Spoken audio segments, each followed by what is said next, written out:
Chapter 16:28. Purple smoke curled around Su Yu's feet, and a cloud sky ship appeared. The speed of the cloud sky ship was extremely fast.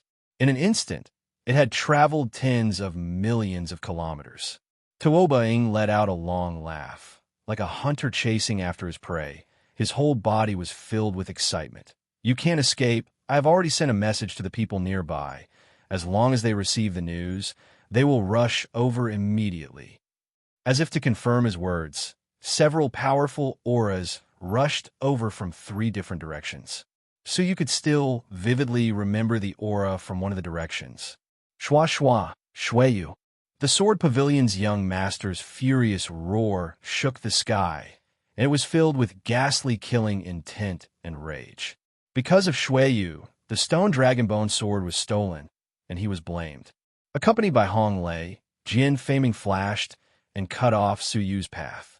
He stared at Su Yu with a sinister look, then pulled out his sword and pointed it at Su Yu. "Do you think you can escape?" Hong Lei, who was standing at the side, remained silent with a helpless look. He had thought of informing Su Yu, but he didn't have a chance to do so. Behind him was Tuoba Ying. In front of him was Jin Faming, and on both sides were extremely powerful enemies. Any one of them could kill Su Yu. He would not be able to escape today. The Hundred Flowers family, the Lu family, and the Shui family could not escape death. Su Yu said calmly, "You've mobilized so many people to intercept me. What's the matter?" Jin Faming snorted. "What do you think?" Su Yu shrugged his shoulders and said, "I owe you steamed buns from a long time ago, haven't I?" Impudent. Jin Faming shook his long sword, and a wisp of sharp and terrifying sword energy pierced through the air, brushing past Su Yu's cheek. Tuoba Ying caught up and said mockingly, "Shueyu, you're about to die? If you dare to touch Jian Xian's stone dragonbone sword, even if a great firmament immortal descends to the mortal world, he won't be able to save you." Swish, swish. As soon as he finished speaking, he appeared behind Su Yu like a flash of lightning.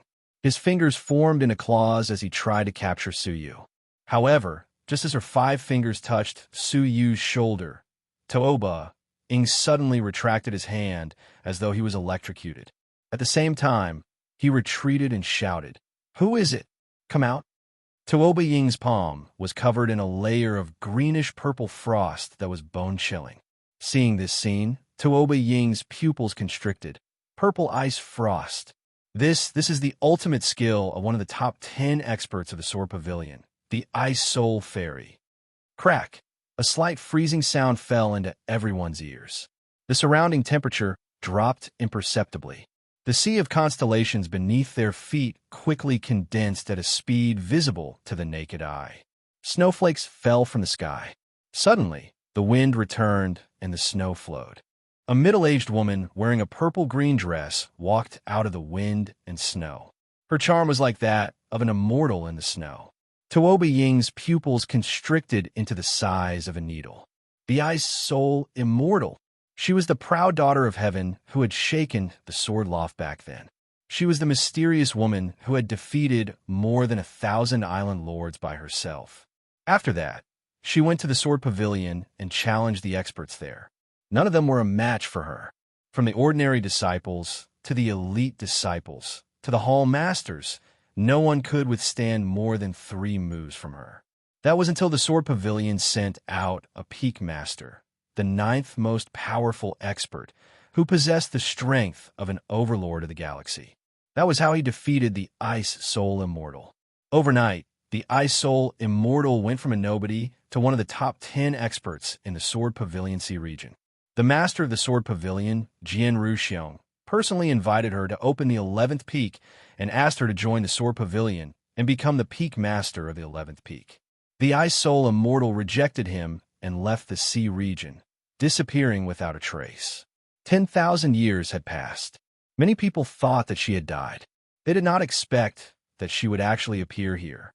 Swoosh, not far away, a few people flew over. Their cultivation levels were all below the 3rd heaven cave abode realm supremacy. Their strength was not eye-catching, but what could not be ignored or even feared was the eye-catching pitch-black waste token hanging on their bodies. Bright stars were engraved on it, carrying a fragrant aura. Everyone in the Sword Pavilion Sea region recognized this token. That was the Star Pavilion. Tuoba Ing was shocked. Even Jian Feiming's expression changed, and he exclaimed, "Star Pavilion?" Then, a shocking scene unfolded before their eyes. For members of the Star Pavilion came before the Ice Soul Immortal and bowed respectfully. "Greetings, Star Envoy." Tuoba Ing was shocked. "Star Envoy, Ice Soul Immortal, you joined the Star Pavilion?" The so-called Star Envoy was another type of person recruited by the Star Pavilion. They were strong men, real strong men. The Star Pavilion could intimidate the Sea region not just by relying on its reputation. Its biggest reliance was its martial power, absolute martial power. And its martial power depended on recruiting peerless strongmen. The martial artists who were recruited were collectively known as Star Envoys. They enjoyed all the resources provided by the Star Pavilion and would only fight for the Star Pavilion when necessary. Unexpectedly, the Ice Soul Immortal had rejected the Sword Pavilion and joined the Star Pavilion. 10,000 years had passed, and her aura was far stronger than before. Her strength was unfathomable. However, Tuoba Ing did not understand. He asked, "Ice Soul Immortal, I remember the rules of the Star Pavilion. You should never interfere in the affairs of the Sea region. Aren't you breaking the rules by doing this?" The Ice Soul Immortal was as cold as an iceberg. Not only did she not answer, but she did not even look at Tuoba Ing. She came before Suyu coldly and reached out to block his chest. Her intention to protect him was obvious. Jian Feiming frowned deeply. How could he not be wary of the Star Pavilion's name? However, it was impossible to give up the Stone Dragon Bone sword just like that. "Ice Soul Immortal, are you really going to make an enemy of me, the Sword Pavilion, for a mere ant? I believe that if the Star Pavilion finds out that you have broken the rules of the Star Pavilion, you will be the one to be punished," Jian Feiming said. He winked, and the people who had surrounded him closed in, ready to seize Suyu by force. At that moment, the Ice Soul Immortal finally spoke. As soon as she spoke, the temperature around them plummeted again. Even someone as strong as Tuoba Ing felt a chill run down his spine. He had to use his divine power to protect himself. The level 4 and 5 world venerables of the cavern abodes froze into ice sculptures in an instant. The Ice Soul Immortal glanced at them indifferently and said indifferently, "If the Star Pavilion finds out, they will punish the Sword Pavilion immediately. Those who attack the Star Pavilion's appraisers never end well, and the Sword Pavilion is no exception." Everyone was stunned. Jian Feiming said, "You aren't a praiser? All right, I don't intend to attack you, but the trash in your hand." Slap! Unexpectedly, as soon as he finished speaking, the Ice Soul Immortal glared at Jian Feiming fiercely. A wisp of ice turned into a crystal-clear palm, which slapped Jian Feiming's face. It was a resounding slap. Her voice became even colder. "You insulted the Star Pavilion's appraisers. Since you are the young master of the Sword Pavilion, I will teach you a lesson with a slap. If it were anyone else, they would have died." Jian Feiming, who was furious, suddenly sobered up. He stared at Suyu, his face full of disbelief. Even Tuoba Ing was dumbfounded. He said blankly, "Is the Star Pavilion's appraiser? How powerful was the Star Pavilion? Even the Sword Pavilion had to bow down to it. Even though the wings of the Feather God clan were harder than King Kong, they couldn't withstand a casual hit from the Star Pavilion. What do you think?" The Ice Soul Immortal glanced at Tuoba Ing indifferently and said, "Since you don't know his identity, we can resolve the matter just now by apologizing. If you attack again, it will be seen as a provocation to the Star Pavilion. Even the Sword Pavilion will not be able to withstand the wrath of the Star Pavilion." Jian Feiming's heart turned cold. He knew very well how terrifying the Star Pavilion would be when it was angered. He really didn't have the guts to capture the Star Pavilion's appraiser. "Didn't you hear what I said? Apologize, apologize."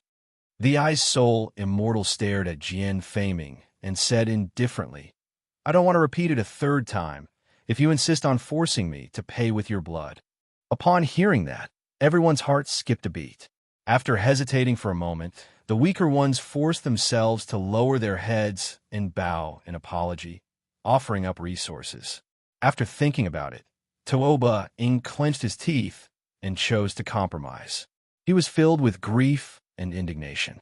At this moment, he wanted to apologize to the murderer of his son. Shue, Master Shue, I'm sorry. Please forgive me. This is just a small token of my appreciation. I hope I can make it up to you.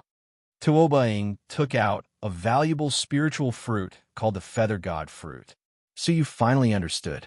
Mu Songhai must have arranged for the Ice Soul Immortal and the 4 members of the Star Pavilion to protect Su Yu in secret to prevent any accidents from happening.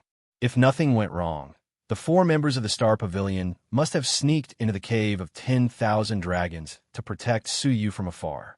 In that case, Su Yu wouldn't stand on ceremony. He accepted the apology and looked at Jian Feiming. The Ice Soul Immortal looked over, the coldness between her brows intensifying. Jian Feiming's face was gloomy. He clenched his teeth and took out a decent spiritual fruit. Master Shue, it was a misunderstanding just now. I offer this spiritual fruit to you. I hope you will let bygones be bygones. His stiff taste and awkward expression made him look as ugly as if he had just eaten a fly. Haha, an island master apologizes with a spiritual fruit, and the young master of the Sword Pavilion also apologizes with a spiritual fruit. Aren't you afraid of lowering your status? So you said, the killing intent in Jian Feiming's heart was like a suppressed volcano that was about to erupt. He said in a low voice, I wonder what you want, Master Shue. Dragon marrow. Su Yu replied without hesitation. Jian Feiming raised his head, his eyes filled with ferocity. Dragon marrow was an important resource of the Sword Pavilion, second only to the stone dragon bone sword. Shui was asking for it. However, when the Ice Soul Immortal looked at him, Jian Feiming had no choice but to swallow his anger and take out a bottle of refined dragon marrow. It was pure and full of energy, equivalent to 20% of the divine dragon's remains. Su Yu's eyes shone as he grabbed it. Together with the 40% he had obtained before, it was enough to completely refine the remaining 1,000 divine paths. Becoming a deity was just around the corner. Master Shue, come back to the Starry Pavilion with me. Staying here with these vulgar people will only bring shame to your status, the Ice Soul Immortal said. Su Yu had the same intention. The Starry Pavilion was the best place to leave the Shue family. Whoosh! Snowflakes fluttered as the Ice Soul Immortal took Su Yu up into the sky. Just as they were about to leave, the Ice Soul Immortal suddenly frowned and stopped in her tracks. Her cold face was filled with fear. Jian Ruxiong, how long have you been here? Su Yu's expression changed as he looked up. At the end of the snowflakes, a middle-aged man in a purple robe stood high above. He carried a 9-foot-long ancient yellow sword on his back, looking down coldly. He was the master of the Sword Pavilion, Jian Ruxiong. Jian Ruxiong stepped on the void and walked down. Every step he took caused the whole world to tremble slightly, and the hearts of all living creatures could not help but jump. Every word and action he took affected the vision of heaven and earth. It was a sign that he was approaching the Great Path Law. The Ice Soul Immortal's beautiful face changed drastically. She was extremely serious. You have come into contact with the Great Path Law. You are not far from becoming a divine warrior of the world. Jian Ruxiong walked down with his hands clasped behind his back. He said indifferently, you are just a small emissary of the Starry Pavilion. You think too highly of yourself.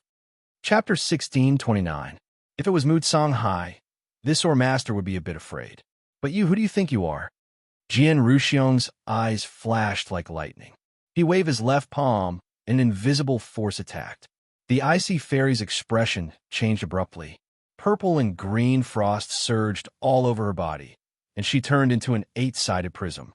Creak! A dull sound came from the prism, and several faintly discernible shadows of chains flickered. Cracks densely covered the surface of the prism. Purple-green ice sword.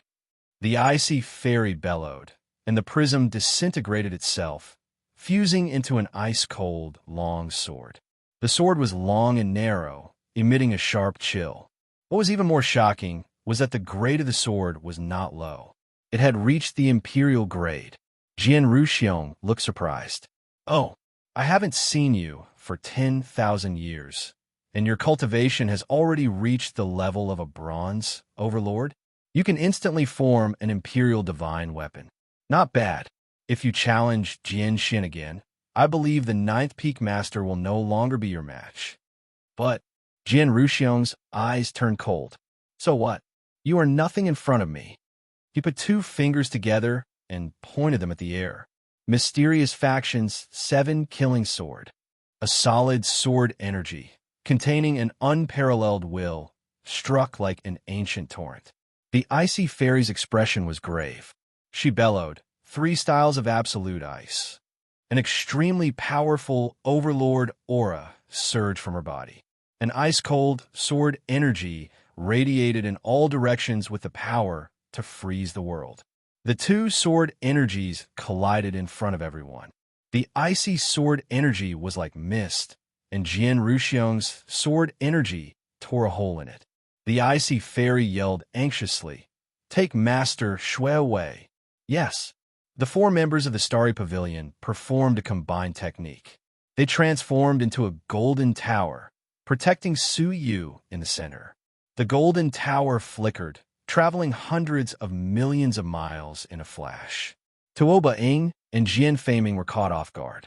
How could they have expected the seemingly ordinary members of the Starry Pavilion to have such a powerful technique? Seeing that they could not catch up, Jian Ruxiong said calmly, "You can't run away." He looked at the icy fairy. She had swept away the oncoming sword energy with her sword and was standing in front of him, buying time for Shui Yu. Jian Ruxiong's eyes gradually turned cold. He slowly pulled out the dim yellow sword from his back and said, "You seem very proud of your identity as the Starry Pavilion's messenger. However, let me tell you, even if I touch you, the Starry Pavilion will not do anything to me." Zong! A sword cry resounded through the universe, reverberating through the vast sky. The faint yellow sword was held in his hand. The Ice Spirit Fairy felt a sense of danger and said, "Jian Ruxiong, do you think you have the power to fight against the Star Pavilion?" From Jian Ruxiong's words, she could sense Jian Ruxiong's arrogance. He was no longer as respectful towards the Star Pavilion as before. However, the Stellar Pavilion had countless envoys. If they lost her, the Stellar Pavilion might not do anything to Jian Xian, the Starry Shui, but she, the Yu, the One, and the Xian, the One A Xian not. And the same thing. She sighed in her heart. Her cold eyes were filled with an unyielding fighting spirit. She pointed at the sword and said, "The great vehicle sword, the treasure bestowed by the Purple Dream, divine warrior? Well, it's a worthy death." Jian Ruxiong waved his sword. In an instant, it was like the setting sun. The dim yellow clouds, the blood-red setting sun, and the blood-red sky formed a desolate and tragic scene. The icy fairy did not retreat. Instead, she advanced. She smiled proudly, like a snow lotus swaying in the snow, blending into the dusk. Heartless, limitless sword. In the dim yellow sunset, the icy fairy's voice echoed, but she was nowhere to be seen. Clang! The sword was returned to its sheath. The dusk faded, leaving only the white clouds. The icy fairy was nowhere to be seen. Jian Ruxiong shook his head. "You overestimate yourself." He shook his chest, leaving a trace of purple and green frost on it. Then, he chased after her. In the distant sky, from members of the Starry Pavilion were escorting Su Yu. The combined attack they performed was heaven-defying. However, Su Yu was keenly aware of the changes in their forms. In just a few breaths, they had aged 10 years. The price of performing divine techniques that did not match their cultivation was their lives. "Stop it," Su Yu sighed. "Don't waste your lives for me." The 4 members of the Starry Pavilion said expressionlessly, "Master Shui, we have been trained by the Starry Pavilion and have prepared for this day. Please don't make things difficult for us." Su Yu shook his head and said, "The Sword Master is taking action personally. You are just wasting your lives for nothing." They looked resolute. "Master Shui, we will die to protect you." The Starry Pavilion will take good care of our loved ones. If we escape, we will lose everything. For you and for us, please continue." Suyu was touched. Because they were weak, they were willing to sacrifice themselves for others just to reproduce. It might be sad, or it might be respectable, but it was not what Suyu wanted. He pulled out the beauty under the moon sword and swept it. The sharp sword radiance cut a thin crack in the golden tower from the inside out. The four people's energies were disrupted, and the golden tower collapsed. "Master Shueyu," the four members of the Starry Pavilion said, in surprise. Suyu stood with the sword in his hand. He looked around at the four people and said, "Let's go.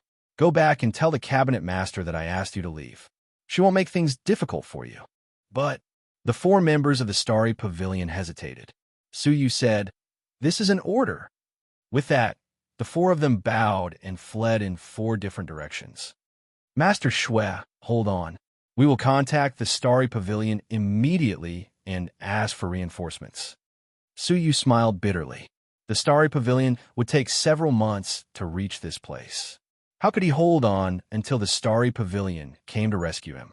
It was better to save himself. He looked around. With an idea in mind, he turned to the northwest and sped away.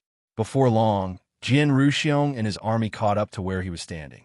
His thunderbolt divine eyes scanned the area and fixed on the northwest. He said, "Go after them." The stone dragonbone sword could not be lost. An hour later, in a sea area that was as dark as ink, there seemed to be a group of savage, ferocious beasts hiding in the sea, ready to rush out at any time to devour the creatures flying above. It gave people a great deal of pressure. Jian Ruxiong looked down and asked, "Where is this?" No one replied. Jian Ruxiong shouted, "Who is in charge of this sea area?" Swish! Two figures walked out. One was Hong Lei, and the other was Tianjin Yuan. They were the special envoys in charge of this place, so they were very familiar with this place. Hong Lei cupped his hands and said, "Sir, this is the evil Ghost Strait, which is 10 billion miles away from the Twin Star Island. It is a famous, dangerous place." "Evil Ghost Strait?" Jian Ruxiong murmured as he stared at the dark water. His intuition told him that there were some unknown creatures under the water. He pondered for a moment, then said, "Split up and besiege the evil Ghost Strait. Not a single shrimp can escape." Yes. No one dared to look down on him. Jian Ruxiong continued, "Have you caught those members of the Starry Pavilion?" Swoosh! An old man in a green robe stepped on the wind and walked over with 4 bloody heads in his hand. He said no. "What about the message they sent?" Jian Ruxiong asked. The old man in a green robe opened the palm of his other hand. 4 twinkling stars were flickering. As he clenched his fist, the lights were extinguished. "Very good." Jian Ruxiong was relieved. "Although I'm not afraid of the Starry Pavilion, it's better not to attract their attention before I get the rock dragonbone sword." At this point, all the members of the Starry Pavilion were killed. No one knew that Jian Xian was brazen enough to surround the Starry Pavilion's appraiser, Shueyu. Jian Ruxiong fixed his gaze on the dark water and said, "Qing Ying, go down there and capture that kid." The old man in a green robe nodded. His body surged with the power of space and instantly disappeared. The divine Tao that he cultivated was the Tao of space. The green figure appeared in the pitch-black evil Ghost Strait. His old yet sharp eyes scanned the surroundings. His eyes contained the power of space as well. He could see through solid objects in the surroundings with a single glance. Suddenly, he raised his eyebrows and had a mocking look in his eyes. "Kid, do you think you have the right to escape from me?" He stared at a seemingly solid stone wall and blinked. Instantly, the chaotic power of space around the stone wall rippled. The stone wall exploded with a boom. Whoosh! A figure fled in panic from the stone wall like a clever little fish. That figure was none other than Shueyu. Still trying to escape? Qing Ying sneered. "Space cage." He bellowed. The space around Suyu shrank rapidly, trying to trap him within it. Strangely, Shueyu seemed to be extremely sensitive to the power of space. Before the space cage was formed, he had already escaped from a gap. Qing Ying was slightly surprised when he missed his target. As a bronze-level overlord, Shui Yu's use of the space divine Dao was marvelous. Qing Ying was surprised that he missed his target. Seeing Su Yu slip deeper into the canyon, the space around Qing Ying filled up as he used space teleportation again. The next moment, he appeared in front of Su Yu without warning, cutting off his path. At the same time, a chain formed by the power of space danced and twirled like a silver snake. Su Yu's pupil shone as he stabbed the beauty under the moonlight at a certain point in the chain. The formless power of space was slightly bent by the beauty under the moonlight. Seizing the opportunity, Su Yu twisted his body to avoid the entanglement of the space chain. Qing Ying was shocked. You can identify the weakness of my power of space? Are you a space divine Dao too? Su Yu said nothing as he continued to drill deeper into the canyon. Qing Ying snorted. I don't believe you can escape. Boundless nature. Qing Ying bellowed. A giant net weaved by the power of space gathered under his feet and enveloped Su Yu with a whoosh. Its range was so wide that Su Yu had nowhere to hide. He could only dodge back and forth in the net, as if he were treading on thin ice. Qing Ying sneered. He hooked his right index finger, and the net undulated like waves. Su Yu's right ankle was entangled. Seizing the opportunity, the whole net rapidly contracted and wrapped around Su Yu. Su Yu knew he was in trouble. If he was caught, he would never be able to turn the tables. Looking at the beauty under the moonlight in his hand, Su Yu gritted his teeth and raised his sword to cut off his right foot. Despite the intense pain, Su Yu merely frowned and slid down expressionlessly. At the critical moment when the giant net was contracting, he escaped. Swish! Su Yu quickly slid down the precipitous cliff and landed on a flat, giant rock. The starlight grass grew densely on the boulder, making it stand out from the surroundings. However, after failing to capture Su Yu again and again, Qing Ying was already angry. He did not calmly observe the surroundings, nor did he realize that there was something wrong with the flat land. Enough! Qing Ying shouted angrily. He took a deep breath, and countless bubbles gathered around him. Chapter 1630. Those were all compressed space energy bubbles. Once they collided with something, they would burst open immediately, and the space energy inside would erupt, causing a powerful space vibration. With Su Yu's cultivation, even if he did not die, he would be seriously injured. Go! Rumble! Thousands of space bubbles surged toward Su Yu, bursting at the same time when they were thousands of feet away from him. Boom! Boom! Boom! It was as if hundreds of thunderbolts had exploded at the same time. The powerful space explosions shook the stable space in all directions. Su Yu felt space of different sizes squeezing him from all directions. His whole body was about to explode, and the pain was unbearable. It was 100 times worse than severing his own limbs. Even though Su Yu had been seriously injured countless times, he could not help but let out a muffled groan. Blood flowed freely from his mouth, and many parts of his body had burst open. His skin and flesh were torn apart. However, even though he was seriously injured, Su Yu's lips curled into a mysterious smile. The power is very suitable. Very good, Su Yu said with a smile, enduring the pain. Qing Ying was startled and asked suspiciously, "What do you mean?" Rumble. A loud noise was heard. It was not the sound of the remaining space bubbles bursting, but the sound of a giant object rubbing against the cliff. At the same time, the giant platform rose on its own. To be precise, it rose up. A slope was raised from the flat surface, facing Qing Ying. At this moment, he saw a pair of huge, dim yellow eyes hidden under the slope. At the same time, a huge, elongated body was swimming in the pitch-black canyon.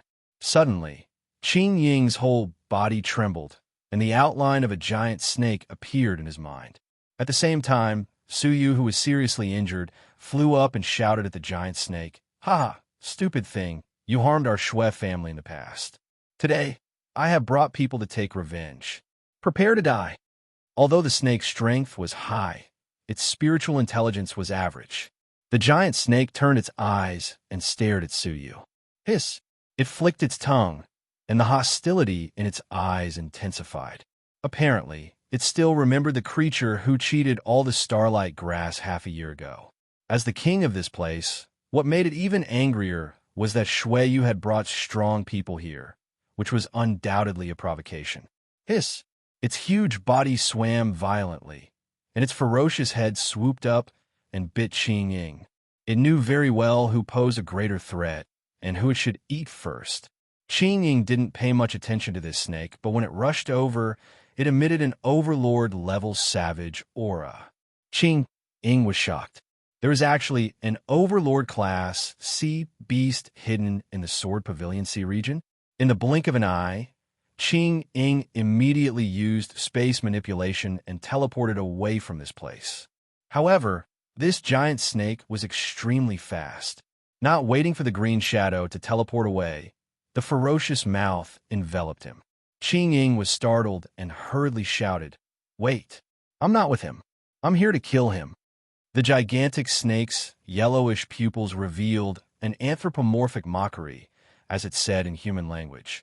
"Do you think this king is a fool? If you really want to kill him, then why did you use spatial force to sneak attack me?" Qing Ying was at a loss for words. He had attacked Suyu in a hurry. How could he have known that there was an overlord-level ferocious beast sleeping here? At that moment, he finally understood Suyu's true intention of retreating. If Suyu had been hiding on this giant snake's head from the very beginning, Qing Ying would have been cautious and would have carefully examined the snake's head. However, it was Suyu's retreat step by step that paralyzed Qing Ying, causing him to attack and accidentally injure the giant snake. Now that he thought about it, Suyu's hiding here was a trap from the very beginning. "No, Qing Ying roared. However, the giant snake did not listen to his advice and swallowed Qing Ying. But Qing Ying was, after all, a bronze overlord of the same realm. He would not die immediately after being swallowed. Moreover, he was proficient in the space divine path. How could he be destroyed so easily? Puff! A bloody hole suddenly burst open on the giant snake's neck, and a powerful space fluctuation came from inside. Qing Ying used the space divine path to teleport directly, but found that there was another universe in the giant snake's belly, and the space teleportation was obstructed. In desperation, he could only choose to use the space divine technique to break open the giant snake.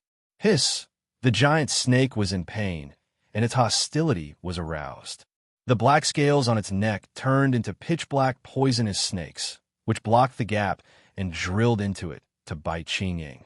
Qing Ying naturally would not resign himself to death. He operated the space divine path to resist tenaciously.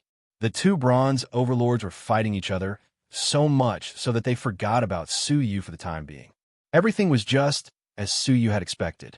Although the journey was dangerous, it went smoothly. Enduring the pain all over his body, Suyu looked at the pitch-black depths of the cliff and continued to dive down. The deeper he went, the darker it became, and the colder it became. When he reached an unknown depth, a pitch-black cave came into view. The size of the cave was similar to the giant snake's head. A snake cave? Suyu was not surprised. He suppressed the coldness and flashed into the cave. A faint snake odor assaulted his nostrils. It was indeed a snake cave. "I hope my guess is right," Suyu said to himself. He stepped inside and kept moving forward along the dark and winding snake cave. The snake cave stretched for hundreds of millions of miles. Just when Suyu was wondering whether the snake cave had an end, a faint light appeared in front of him. Not a surprise. Suyu came to the cave entrance and looked at the vast sea and the blue sky outside. A smile appeared at the corner of his mouth. A cunning rabbit has 3 burrows.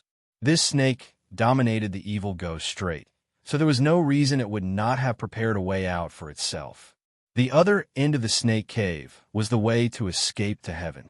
Standing at the cave entrance, Suyu looked around and found that he had already left the waters of the Twin Star Island. He did not know where it led. There were thousands of islands nearby, big and small. All kinds of creatures grew on them, and there were as many as the hairs on a cow. If Suyu hid among them, Jian Xian would have to spend a lot of effort to find him. He had finally escaped to heaven. However, unexpectedly, Suyu did not step out of the cave. Instead, he returned to the tunnel and walked back. After a long time, he returned to the evil ghost strait again. Looking up at the canyon where the fierce battle had stopped, he stepped out of the snake cave and continued to sink. The extreme coldness completely froze Su Yu's body, turning him into an ice sculpture and falling into the depths of the canyon. Su Yu also restrained all of his aura. Even his soul was tightly contained within his soul, not emitting the slightest bit. He could only wait quietly. After a long time, an extremely violent fluctuation came from midair in the canyon. A scene of dusk fell eerily in the underwater canyon, accompanied by the horrified hissing of the giant snake. Soon, a giant snake's corpse broke into several pieces and fell into the depths of the canyon. The master of Jianxian had struck. In midair in the canyon, Jian Ruxiong kept his long sword and healed Qing Ying's injuries from a distance.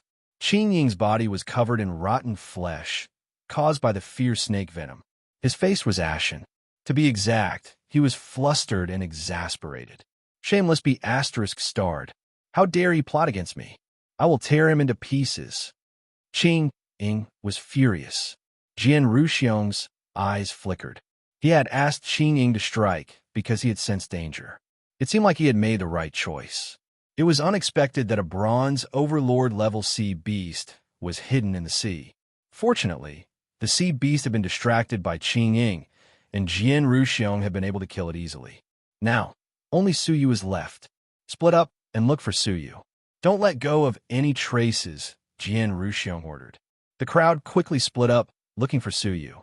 Before long, Tuoba Ying was the first to discover something strange in the depths of the canyon.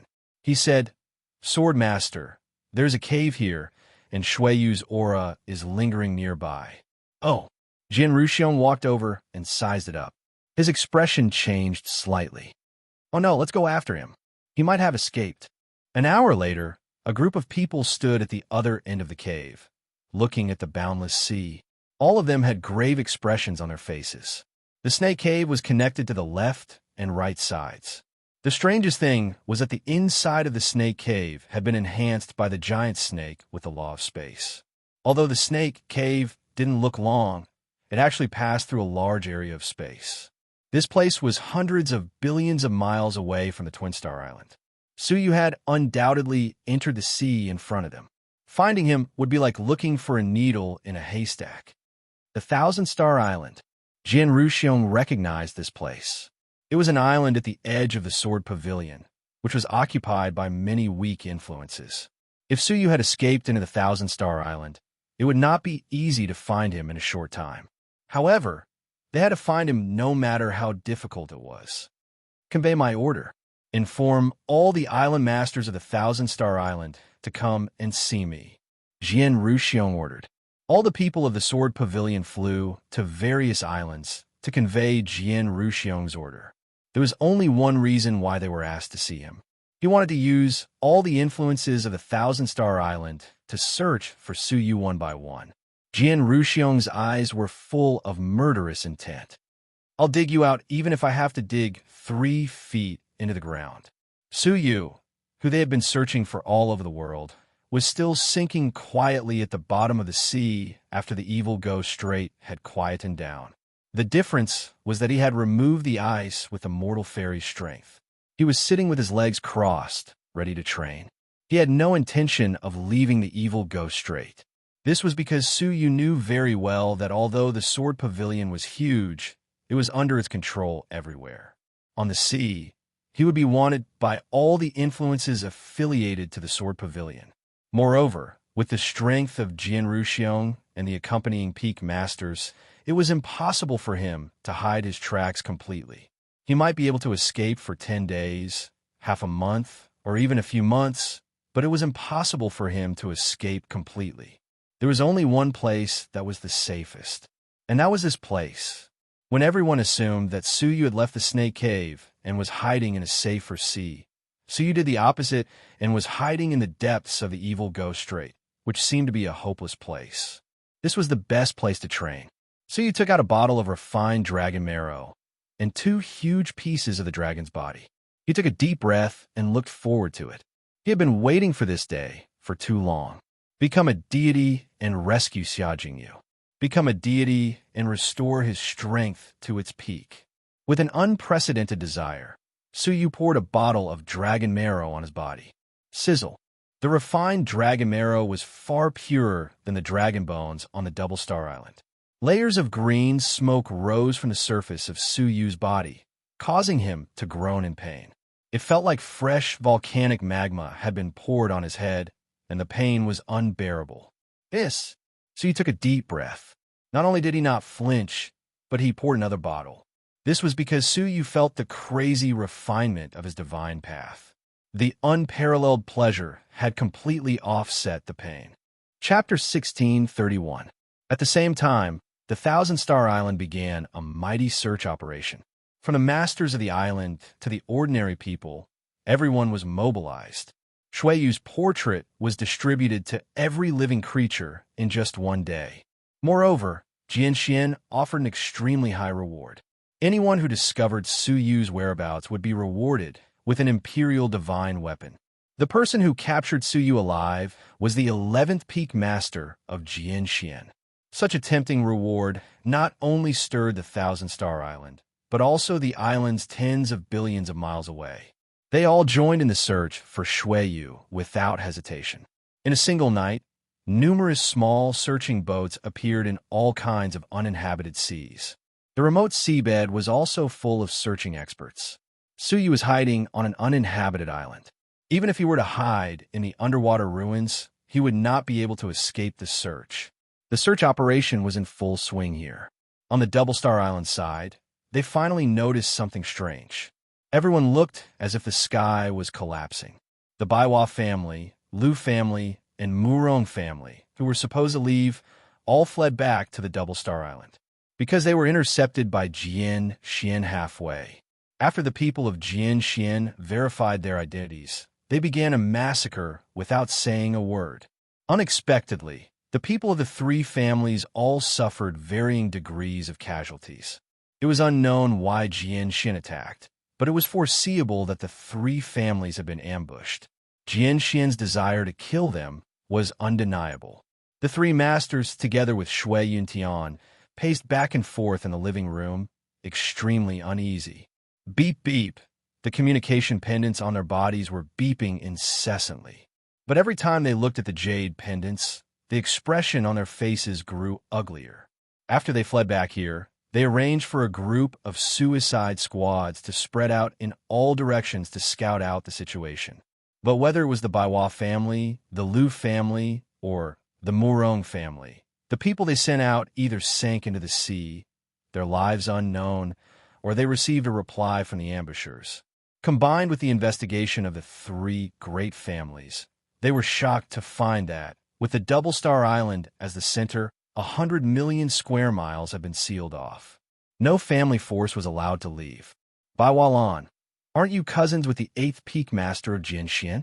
You often visit each other and have a harmonious relationship. Why don't you ask her why Jianxian is trying to kill us? Lu Zhongtian's brows were full of anxiety. His divination didn't yield any clues. Not only were there too many participants in this matter, but more importantly, the people who were involved were all the top experts in the Sword Loft. It's useless. I've already contacted her, but she only replied with one sentence, telling me to take care of myself. Bai Hualan's head was in a mess. In other words, he was abandoning her and cutting all ties with her. Inside the house, Morong Fengfeng was relatively calm. He pondered and said, "Everyone, since Jianxian wants to kill us, why did he suddenly stop killing us when he formed an encirclement and only trapped us instead of killing us?" Lu Zhongtian's eyes flickered as he said, "I think the mastermind is most likely being delayed by other matters and has no time to deal with us. Once he pulls his hand back, he will definitely kill us." Morong Feng nodded. "That's right. So the only thing we need to do now is to save ourselves." His eyes glowed as he looked at Shui Yuntian and said, "Brother Shui, at this moment of life and death, I hope you won't save us. Quickly ask Shui Yu for help. Then he can ask the Star Pavilion for help. That way, we still have a chance of survival. Otherwise, with Jianxian killing us like dogs, we won't be able to escape death." Shui Yuntian smiled bitterly. To tell you the truth, Shueyu has left Twin Star Island recently. What? Why would he leave at this critical juncture? Bai Hualan was shocked. Why would he leave? And where is he going? Shui Yun Tian sighed. He went out to travel. Only he knows where he is going. How could a father not know where his son is going? It was a question filled with questions, but in their panic, they did not hear the underlying meaning. Murong Feng pondered and said, "There's no hurry. Even if Shueyu, my dear nephew, leaves, if Brother Shui asks for help from the Stellar Pavilion will definitely not stand idly by, since Shueyu is a member of the Shui family." The rest saw the Star Pavilion as their only hope, and they all looked at Shui Yuntian hopefully. Feeling helpless, Shui Yuntian said, "All right, I'll try." The Shui family had stationed 1 or 2 members of the Shui family on the random Star Island all year round to gather important resources. If he could contact them now, he could convey the matter here to the Star Pavilion. However, after imbuing it with divine energy, the Shui family's communication artifact remained motionless. Shui Yuntian's face darkened. After a few attempts, he sat down dejectedly and let out a long sigh. The communication to the outside world is also blocked. Jian Xian has come prepared. What? Even the communication to the outside world was blocked? The rest of the Path Masters contacted their families one after another, and the results were exactly the same. Jian Xian must have used a large-scale formation to block the communication between this area and the outside world. Everyone was in despair. They were like turtles in a jar, and their life and death depended on when Jian Xian would make a move. As for Jian Xian, he was still searching for Suyu with great fanfare. In just 3 short months, he had covered the entire Jian Xian's territorial waters. Most of the islands joined in the operation. Even those who had visited the Shui family joined in the search for Suyu for the sake of their own interests. The scale of the search and capture operation exceeded all previous ones, and it was unprecedented. At the moment, Suyu was the public enemy. Although the Jian Xian was large, there was no place for Suyu to hide. However, there was no news of Suyu in such an unprecedented search and capture operation. It was as if he had vanished into thin air. Near the Thousand Star Island, all the islands and even the seabed were dug up, and everyone was investigated. Not a trace of Suyu was found. Jian Ruxiong could not sit still anymore.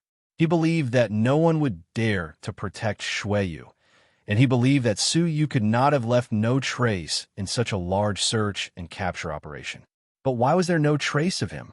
Could it be that someone had secretly colluded to help Suyu escape? As he thought of this, Jian Ruxiong's brows furrowed deeply. It had been 3 months, and they had not found Suyu. This meant that the possibility of finding Suyu was next to nothing.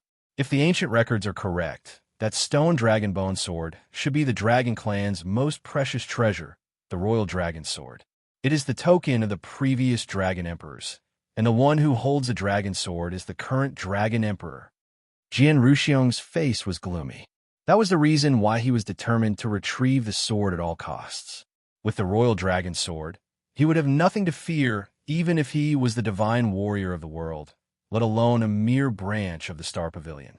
Unfortunately, things did not go as he had hoped. The royal dragon sword was nowhere to be found. He was still an ordinary master of the Sword Pavilion, and he still had to lower his head in front of the Star Pavilion. Deep anger surged in his heart. Let's go back. Jian Ruxiong gave up on the search, and his words were filled with murderous intent. Kill them all, especially the Shui family. They had snatched away the most precious treasure that could change his life, so they had to die. Jian Feiming's face was also gloomy, and his murderous intent was overflowing. Jian Xian's opportunity to rise in the world had been destroyed by a few ants. He hated them so much that he would not be able to vent his anger if he did not skin them alive and pull out their bones. Jian Xian, who had found nothing, returned to the evil go straight through the snake cave. Jian Ruxiong's face was gloomy. Without saying a word, he rushed to the surface of the sea and led the crowd towards the Double Star Island. Tuoba Ing followed behind. When he passed by the strait, he stopped in his tracks. He did not rush out of the sea with them, but stared at the depths of the canyon with a fervent look. He clearly remembered that the bronze overlord giant snake had fallen into the depths of the strait. Jian Xian was anxious to capture Su Yu, so he did not keep the item. Any part of the bronze overlord giant snake is a priceless treasure. Moreover, if I can extract the essence of the giant snake from it, I might have an opportunity to break through to the overlord level. Tuoba Ing hesitated for a long time before diving down stealthily. However, he was not the only one who was smart. Master of the Tuoba family, what are you planning to do? Jian Feiming stared at him with a sneer, his hands behind his back. Tuoba Ying's body stiffened, and he immediately found an excuse. I want to go down and check. What if Shui Yu is hiding down there? Jian Feiming smiled faintly and waved his hand. Go and help my father to besiege the Double Star Island. Bronze-level living beings are also rare treasures for Jian Xian. You are not qualified to touch them yet. Although Tuoba Ing was furious, he had no choice but to leave the place obediently. Jian Feiming stared at his back with a sarcastic smile. Then, he dived into the deepest part of the canyon. For a level 2 cave mansion world venerable like him, the frigid cold air was nothing. After a few breaths, he reached the deepest part of the canyon. As expected, the giant snake's body, which had been broken into several pieces, was still lying quietly at the bottom of the canyon. Jian Feiming took out a storage artifact and stored the snake's bodies one by one. As he was storing them, Jian Feiming suddenly saw a statue sitting cross-legged at the bottom of the canyon. The dust at the bottom of the sea covered the statue's body, burying half of it in the mud.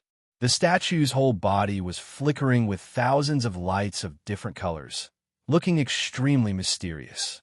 What was even more peculiar was that a faintly discernible old oil lamp was suspended above the statue's head, flickering and silent from time to time. The oil lamp burned everything around it: divine energy, cold ice, seawater. After burning, wisps of weak 9-colored energy were emitted from the oil lamp. The 9-colored energy was extremely mysterious. When it rose, it turned into rain. When it fell, it turned into dust. And in between, it turned into various small living beings. It was extraordinary, as if this wisp of energy had created a small world. Jian Feiming was incomparably stunned. Many pieces of information flashed through his mind until an item appeared in his mind, causing him to cry out in surprise. Heavens, this is the first chi that created the world, absolute beginning chi. His expression was filled with excitement. Absolute beginning chi, the mysterious chi that filled the entire absolute beginning realm. There were too many uses for this item. It was said that many sovereigns of heaven and earth bitterly searched for absolute beginning chi. It was said that it was a necessary item for one to reach a higher level. However, every strand of it was extremely precious. The Purple Dream Sovereign had once publicly offered a bronze overlord pet as a reward for a wisp of absolute beginning chi. However, the statue in front of him wasn't just a wisp. It was an endless stream of absolute beginning chi. He couldn't believe his eyes. As intelligent as he was, he immediately realized what kind of earth-shattering treasure he had found. Not only would the sovereigns of heaven and earth fight for it, but even higher existences would also join in the fight. In his excitement, he let out a low roar and pounced forward, hugging the statue. A crazed joy appeared on his face. "Haha, I, Jian Feiming, also have great luck. I actually found a heaven-defying treasure." Chapter 1632. This, Jian Feiming was startled and looked at the statue in confusion. Patter. All of a sudden, the dirt on the statue peeled off, revealing the inside of the statue. However, it was not a lifeless statue. It was a body of flesh and blood. Who is it? Jian Feiming's scalp went numb as he retreated quickly. He could not understand why there was a living creature at the bottom of the uninhabited valley. What was even more incomprehensible was that such a living creature could produce Genesis energy on its own. Patter. As the dirt on the statue fell off, its face was revealed. Jian Feiming was shocked when he saw it. "Shui Yu? It's you." He could not believe his eyes. Jian Xian had searched half of the sea area for Shui Yu, but he had been right under their noses. Even Jian Ruxiong himself did not think of this possibility, let alone Jian Ruxiong. Shuiyu seemed to have entered a mysterious state. His body was glowing brightly, and the oil lamp above his head was burning brighter and brighter. Jian Feiming had never heard of such a scene before. After a moment of shock, Jian Feiming's face was filled with ecstasy again. Ha ha, this is heaven's will. Jian Feiming could not help but laugh heartily. If they had not lost the stone dragonbone sword, how could they have found Shuiyu, a living treasure? Shuiyu, you made Jianxian glorious. Jian Feiming grabbed Suyu's shoulder and looked up. It was as if Jianxian was about to break through the bottom of the sea and soar into the sky. However, just as he grabbed Suyu's shoulder, Suyu, who had his eyes closed, opened them slowly and said calmly, "I'm afraid I'll have to disappoint you." A spark fell from the ancient oil lamp above his head and landed on the back of Jian Feiming's hand. Jian Feiming was caught off guard. In shock, he immediately retracted his hand and shook off the spark. However, the seemingly weak spark seemed to have fused into Jian Feiming's flesh and could not be shaken off. Realizing that something was wrong, Jian Feiming immediately used the divine energy in his body. However, the spark did not go out. Instead, it continued to spread. The spark, which was the size of sesame seed, became the size of a blueberry in the blink of an eye. Then it grew to the size of a child's eye and spread to the entire back of his hand. To Jian Feiming's horror, the back of his hand turned into a 9-colored gas. It was the Genesis energy. "Little bastard, quickly take back the flames." Jian Feiming was extremely frightened, and he kicked Suyu. In the end, another spark landed on the back of his foot. Thud! In the blink of an eye, his entire right leg ignited with primordial qi. Quick, retract it. Jian Feiming's pupils shrank as the flames on his hands and feet quickly spread to his entire body. He roared angrily, while his sword-shaped pupils shot out streaks of sharp sword energy towards Suyu's head. He wanted to kill Suyu in order to stop the flames from burning. However, when the sword energy was 3 inches away from Suyu, another spark shot out from the oil lamp and landed on the sword energy. In an instant, the sword qi turned into primordial qi. At the same time, the flames followed the source of the sword qi and ignited his eyes. With a poochie sound, Jian Feiming's eyes were also burnt to ashes, leaving only 2 pitch-black skull holes. The flames flowed from his eyes and quickly spread inside his head, igniting his entire head. Not long after, Jian Feiming let out a blood-curdling scream as he was engulfed in flames. Amidst the raging flames, it was incinerated into 9-colored gas until it disappeared. Suyu closed his eyes calmly. 3 inches away from his body, tens of thousands of dazzling rays of divine light flickered intensely. From afar, it looked like a colorful egg with a myriad of colors. Boom! Boom! All of a sudden, tens of thousands of feet tall virtual shadows appeared around the egg. Each of them was extremely solid, as if they were real. One of them was tens of thousands of feet tall, like a crane among chickens. It had black hair and black eyes, looking down on the world with disdain. Its whole body exuded the supreme majesty of a king. The only one that could stand shoulder to shoulder with it was another existence that was also tens of thousands of feet tall. Its whole body was surrounded by the 5 colors of purple, red, white, green, and black. It was mysterious and abstruse. 2 tens of thousands of feet tall divine shadows and a 10,000 feet tall giant surrounded Suyu like a myriad of stars surrounding the moon. Suyu's body gradually floated into the air. He slowly straightened his body and weaved signs with his hands, making many mysterious gestures around his body. The tens of thousands of virtual shadows followed Suyu's lead, closing their eyes and weaving signs. Their movements were orderly, as if each of the virtual shadows had maintained a high degree of synchronization with Suyu. In the midst of the mysterious gestures, one mysterious concept after another was unleashed. Suyu's body seemed to be guided by something, and his body slowly floated to the surface of the sea. The tens of thousands of figures floated together. Such a scene was like the flight of tens of thousands of gods. It was breathtaking, magnificent, and magnificent. At the same time, Jian Ruxiong was furious, and a great army pressed on. The overwhelming number of Jian Xian's strong men covered hundreds of millions of miles of Twin Star Island. The people of Jian Xian, who had surrounded but not attacked, also quickly retreated. All living creatures were forced to stay within 10 miles of Twin Star Island. The creatures of Twin Star Island all felt the pressure from their souls. It's over. Jian Xian is going to massacre the city. What have we done wrong? Why does Jian Xian want to kill us all? A small force that had tried to break through the encirclement and failed roared with its defeated soldiers. We worked like cattle and horses, thinking that we had enough restraint. We didn't know that Jian Xian only regarded us as dogs. Angry roars of grief echoed throughout Twin Star Island. What answered them was the cold faces of the people of Jian Xian, as well as deep expectations. Every massacre meant a windfall for them. Clang! The loud sound of a sword being drawn resounded in the sky above Twin Star Island.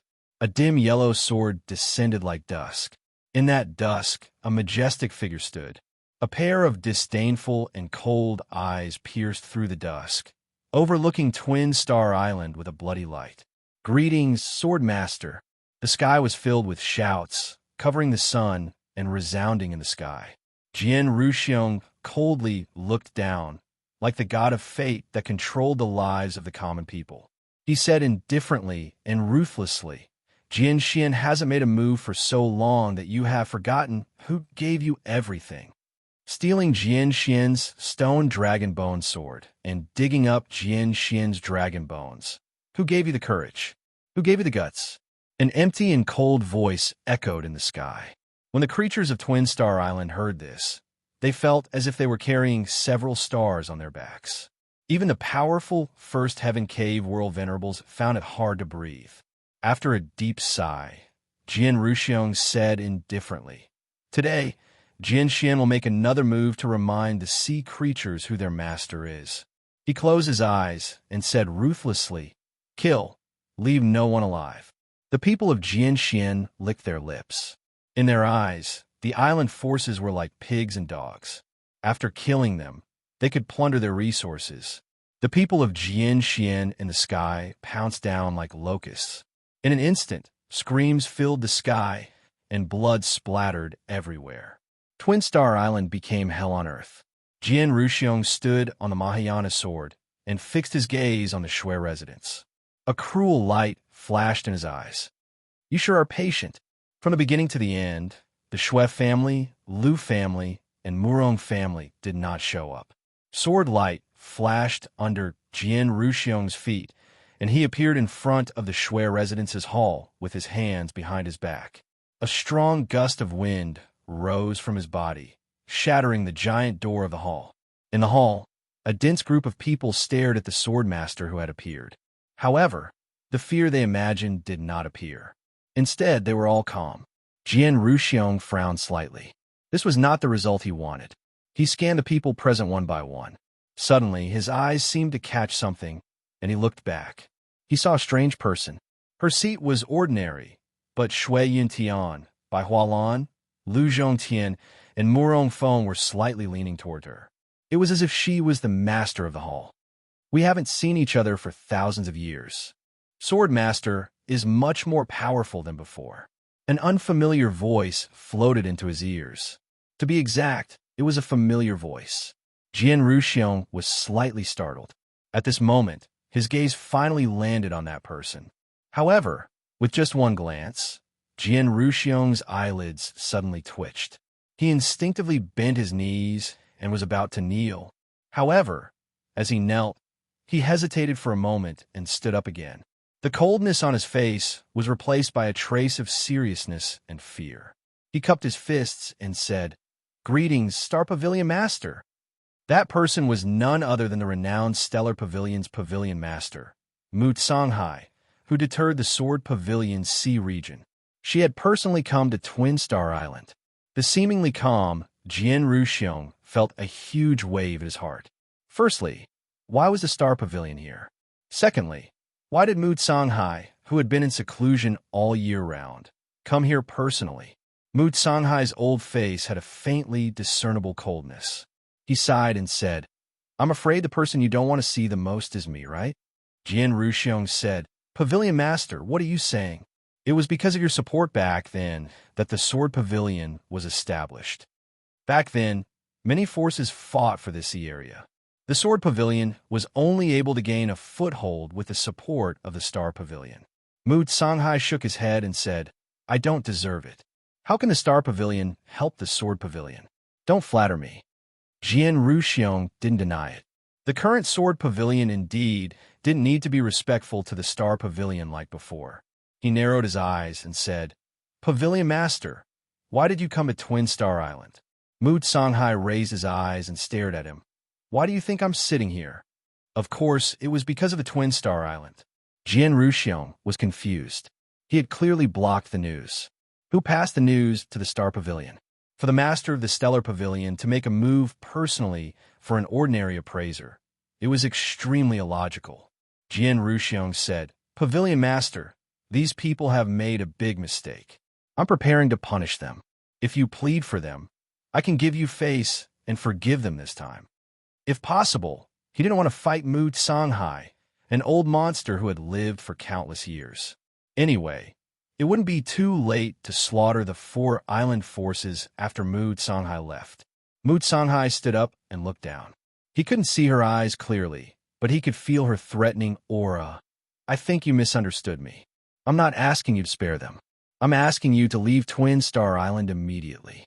The difference between request and request was like the difference between clouds and mud. Jian Ruxiong narrowed his eyes and was about to refute, but Mu Songhai said again, Secondly, I want to ask you for one person. If I can't get him, I'll slaughter the entire Sword Pavilion. What? Jian Ruxiong's heart suddenly jumped. He thought that no matter how strong the Star Pavilion was, they wouldn't dare to do anything to the Sword Pavilion. But the latter words were beyond Jian Ruxiong's expectations. The Star Pavilion was going to slaughter the entire Sword Pavilion for one person? As one of the few people who had come into contact with Mu Songhai, Jian Ruxiong knew very well that Mu Songhai always did what he said. He was not lying when he said he would slaughter them. Jian Ruxiong's aura couldn't help but weaken a little. There was only one question in his mind. Chapter 1633.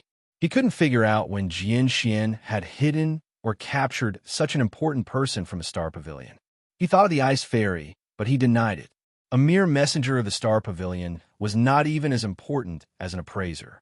Even an appraiser couldn't make Mu Songhai show up in person, let alone kill Jian Xian at all costs.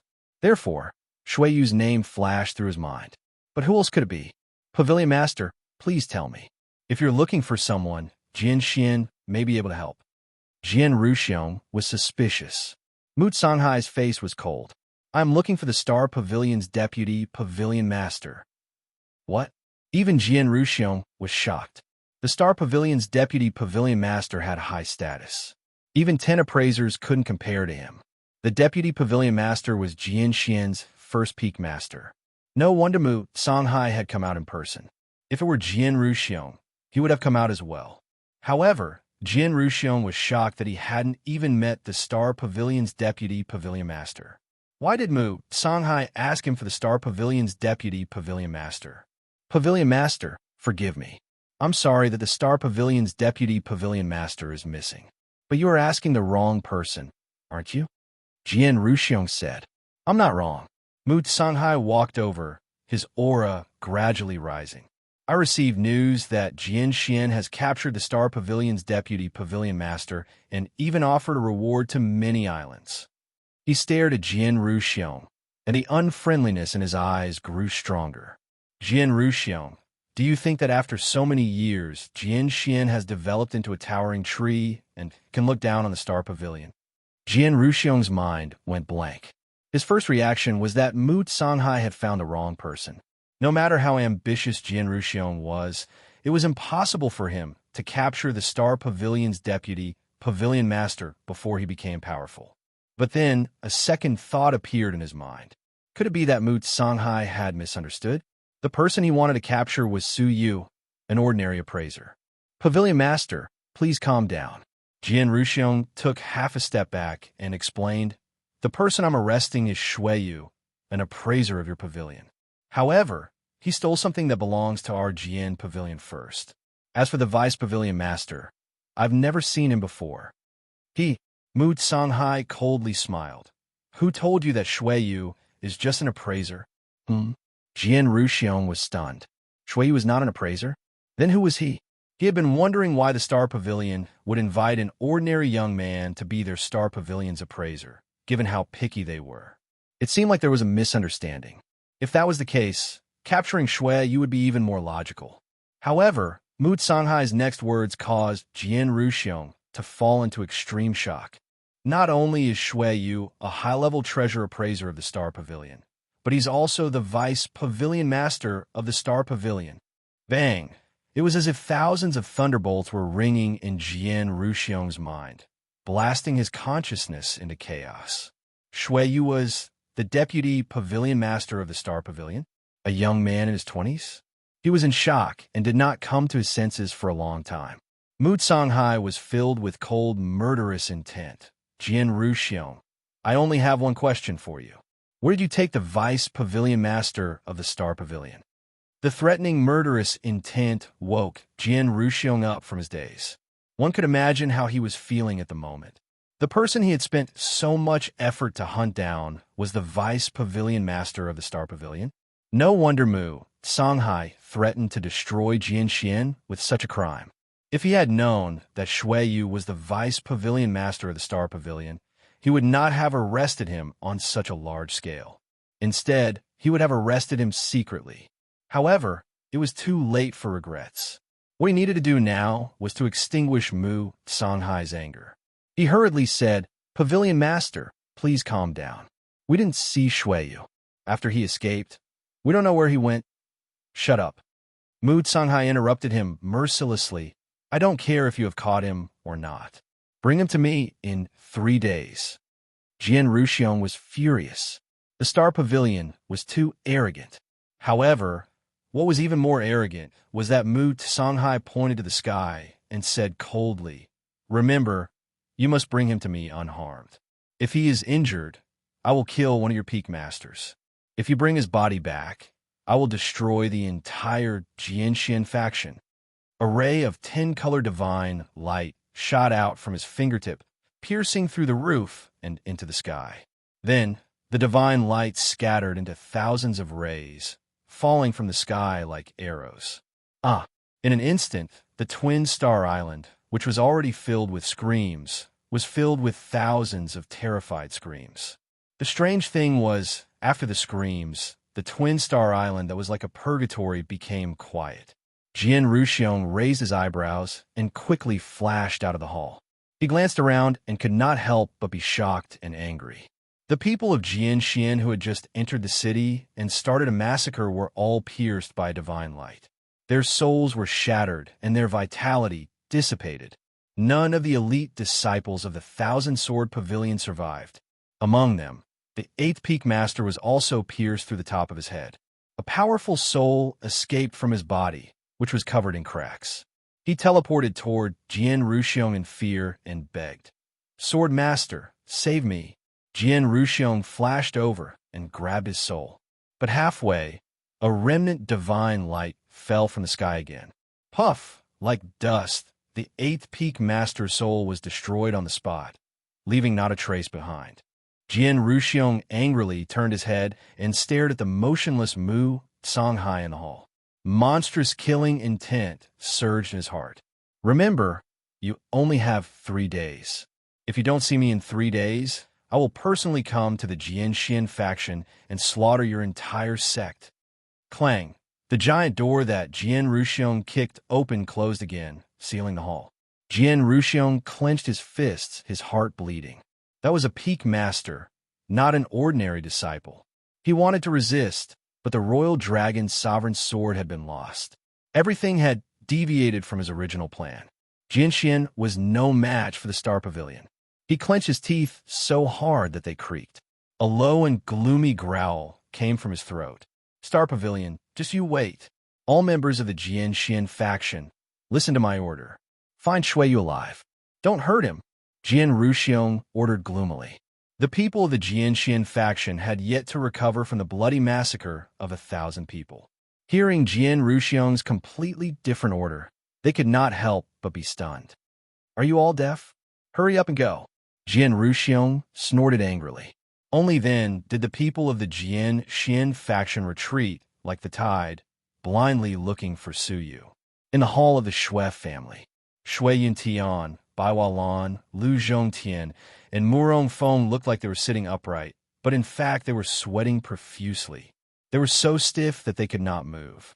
They had been discussing the plan of mutual destruction, but who would have thought Mu Songhai would suddenly appear? A supreme existence of this level made them extremely terrified. Even though they knew he was here to help them, they still felt uneasy. You don't have to be so reserved. Mu Songhai smiled faintly. Her attitude was very cordial, but everyone knew it was because of Shui Yu. Thank you, Cabinet Master, for saving us. We will never forget it. Shui Yuntian and the others stood up to thank him. Mu Songhai smiled. It was nothing. You don't have to be so polite. In the future, why don't you move to a place near the Star Pavilion? With their situation, Mu Songhai was still here. What if they left?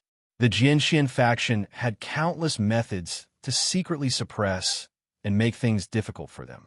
Hearing that, everyone present was pleasantly surprised. They had long wanted to get rid of the Jianxian's control. If they stayed near the Star Pavilion, it would be the same as being under the jurisdiction of the Star Pavilion. This was their dream. We are willing to serve the Star Pavilion with all our strength. The few of them were overjoyed. Bai Walan, Lu Zhongtian, and Murong Feng all looked at Shui Yuntian with envious and jealous gazes. The Star Pavilion's deputy pavilion master, Shui Yuntian, had really given birth to an earth-shattering son. It was only because of him that the 4 great families could completely get rid of the Jianxian faction. Only Shui Yuntian himself felt slightly bitter. He also hoped that it was his son. Unfortunately, how could a small Shui family cultivate such a person? Rumble. Suddenly, the hall trembled slightly. To be exact, the entire Twin Star Island trembled as if it had received a strong impact. Earthquake, Bai Walan said in surprise. My island is located in a volcanic area. It's not unusual for earthquakes to happen often. Shui Yuntian frowned. Earthquake? When did Twin Star Island ever have an earthquake? This tremor is a bit unusual. He was about to ask for Mu Songhai's opinion, but he saw Mu Songhai staring southwest with a surprised expression. A billion miles away, what is that place? Mu Songhai's expression froze. Shui Yuntian said a place with a complicated expression, Demon Strait. Everyone in the Shui family was familiar with this place. Such a strong fluctuation of divine power. Mu Songhai said solemnly, there seems to be more than 10,000 deities. 2 of them are faintly emitting the power of chaos. What? The power of chaos? That was the unique power that only the divine warriors of heaven and earth possessed. Mu Songhai said doubtfully, you guys stay here, I'll go take a look. After saying that, he teleported and disappeared between heaven and earth. The strange phenomenon in the Demon Strait couldn't be hidden from Jian Ruxiong. His face was solemn. More than 10,000 divine power. There were more than 10,000 cave world masters gathered in one place, and there were even traces of divine warriors of heaven and earth. As the master of the Sword Pavilion, how could he ignore such a huge movement? The 2 of them rushed over and arrived at the Demon Strait in less than half an hour. When he saw the scene in front of him, Mu Songhai, who thought he had extraordinary experience, was also surprised. The Demon Strait, which used to be as dark as ink, was now extremely dazzling under the sea. It was like a blazing sun rising from the bottom of the sea. As strong as the 2 of them were, they couldn't look directly at the 10,000 divine lights. What is that? Jian Ruxiong was shocked. He thought it was a gathering of strange cave world masters, but now it seemed that it wasn't the case. A powerful and extraordinary thing was born at the bottom of the sea. Mu Songhai's eyes widened, and his face was full of shock and confusion. Whoosh! The sea began to shake, creating giant waves that were hundreds of feet high. The 10,000 divine lights slowly approached the surface of the sea. Mu Songhai's expression was vigilant. He slowly retreated, keeping a sufficient distance, and stared at the dazzling sun without blinking. In the giant waves, a corner of the incomparably huge divine light finally appeared on the surface of the sea. Mu Songhai used all his power to barely see what it was. It turned out to be two incomparably huge divine shadows. Divine Dharma idol? Mu Songhai was shocked. Divine Dharma idols weren't strange. What was strange was that the two divine Dharma idols were so magnificent that they were comparable to the divine Dharma idols of overlords. Chapter 16:34. Could it be that someone with the same Tao has made a breakthrough? Mu Songhai was surprised, but her eyes flickered back and forth between the two divine Taos. But what's going on with the two divine Taos? They are different from mortal fairies. A few mortal fairies may be able to cultivate multiple Taos at the same time, but overlords can only choose one divine Tao to break through. How is it possible to cultivate two divine Taos? Mu Songhai was shocked. However, what happened next made her and Jian Ruxiong petrified. When the two divine Taos completely rose from the sea, soon after, 10,000 godly Dharma idols appeared. All the Dharma images formed hand seals in unison and unleashed the mysterious seals. They surrounded the multicolored divine egg in the center and slowly floated up like a myriad of stars surrounding the moon. On the top of the egg, there was an extremely mysterious oil lamp floating. No matter how dazzling the light was, the oil lamp still emitted a soft light and was not drowned out. In Mu Songhai's eyes, it was as if 10,000 gods were respectfully welcoming the birth of their king. Mu Songhai stared at the scene. She didn't know why, but some distant and unfamiliar memories entered her mind. She seemed to have read about this scene in some ancient book. When her eyes moved to the oil lamp, Mu Songhai was shocked. She finally remembered what it was. But because of this, she was even more shocked. Her body trembled slightly, and she said in disbelief, "That oil lamp is the god of all gods, the symbol of the Tao God." Tao God. Jian Ruxiong's body trembled violently. His eyes were full of shock. Tao God was a legendary existence. Rumor had it that there was a mountain that was born in the absolute beginning realm. It was the first mountain in the absolute beginning realm, the mountain of 10,000 mountains. It contained the purest essence of the absolute beginning realm. There were 10 stone embryos in the mountain that were nourished by the sacred mountain. Every trillion years, a stone embryo would give birth to a living being. The living being born was called the Son of Heaven, the Son of heaven and earth, the Lord of all things. They were born proficient in 10,000 divine Taos, and their magic power was boundless. The newly born Son of Heaven had the cultivation of an overlord. Together with the 10,000 divine Taos, they could even fight against the divine Taos. Since the birth of the absolute beginning realm, 9 trillion years had passed. 9 heavenly sons were born on the sacred mountain. Without exception, the birth of every son of heaven was accompanied by tens of thousands of deities. There was an oil lamp above their heads that burned everything in the world and melted them into Genesis Chi. The scene described was exactly the same as the one in front of him. Jian Ruxiong's throat felt like it was blocked, and he struggled to spit out 4 words. The heaven is born. Mu Songhai also fiercely swallowed a mouthful of saliva. The legendary Son of Heaven? After being shocked for a long time, Mu Songhai gradually realized that something was wrong. This is not the holy mountain. Where is the Son of Heaven? Besides, the Son of Heaven was born from a stone fetus. This egg is not like a stone fetus. After pondering for a long time, Mu Songhai's eyes flashed with excitement, so much so that his whole body trembled. Apart from the Son of Heaven, there is another kind of person who can reach the God of gods. Mu Songhai stared at the colored egg greedily. Jian Ruxiong's mind exploded as he thought of another type of person. The sacred mountain nurtured the Son of Heaven, and the great beginning realm nurtured countless lives. The common people were as numerous as Taowu, but in terms of talent, they were far inferior to the Son of Heaven. But in the end, there were an extremely small number of living beings that possessed extraordinary natural talent that broke through the shackles of the innate realm and surpassed all living beings in the world to attain the Tao God realm. This kind of person was known as the holy mortal body. As the name suggested, with the body of a mortal, one defied the heavens and became a saint, standing shoulder to shoulder with the Son of Heaven. The stone-birth Son of Heaven, the holy mortal body. The former was innate, while the latter was acquired. Similarly, both were legends, the two great legends of the great beginning realm. Although the stone-birth Son of Heaven was amazing, the holy mortal body was also rare and wonderful. Since the birth of the great beginning realm, the holy mortal body had only been born to less than 10,000 people. Spread out over every trillion years, it was equivalent to one appearing every billion years. Without great opportunities, it was impossible to be in the same generation as the holy mortal body.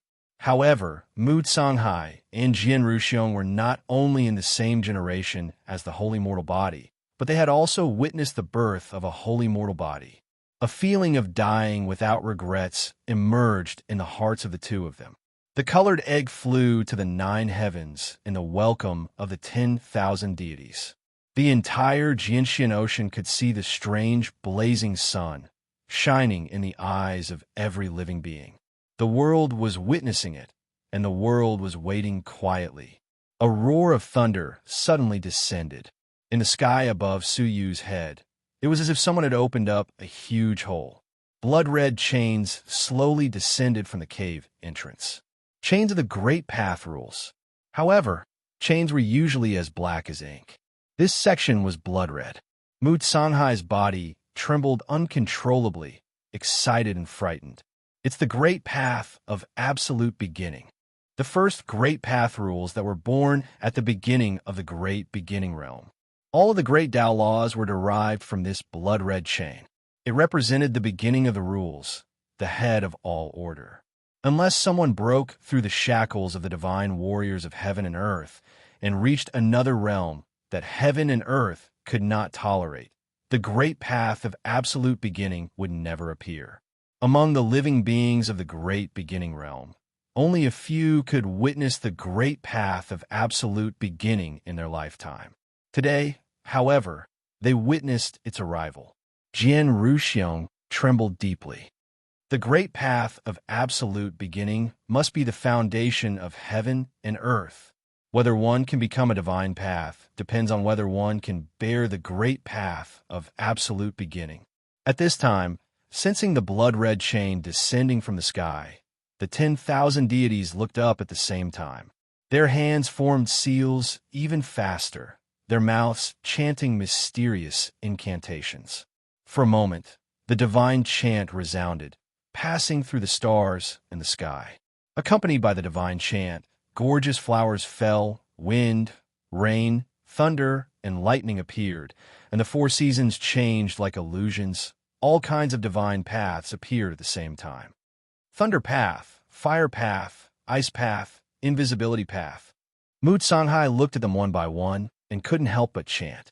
However, there were too many divine paths to count. At this moment, a vast and ethereal heavenly sound that resembled the sound of a great bell rang out from the egg. Ignite the divine path. With a light shout, the divine chant of the 10,000 deities became even louder.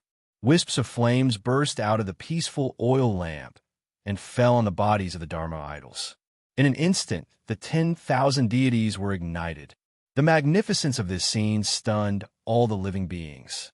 Igniting the divine path was the only way for a mortal fairy to break through to become a cave world venerable.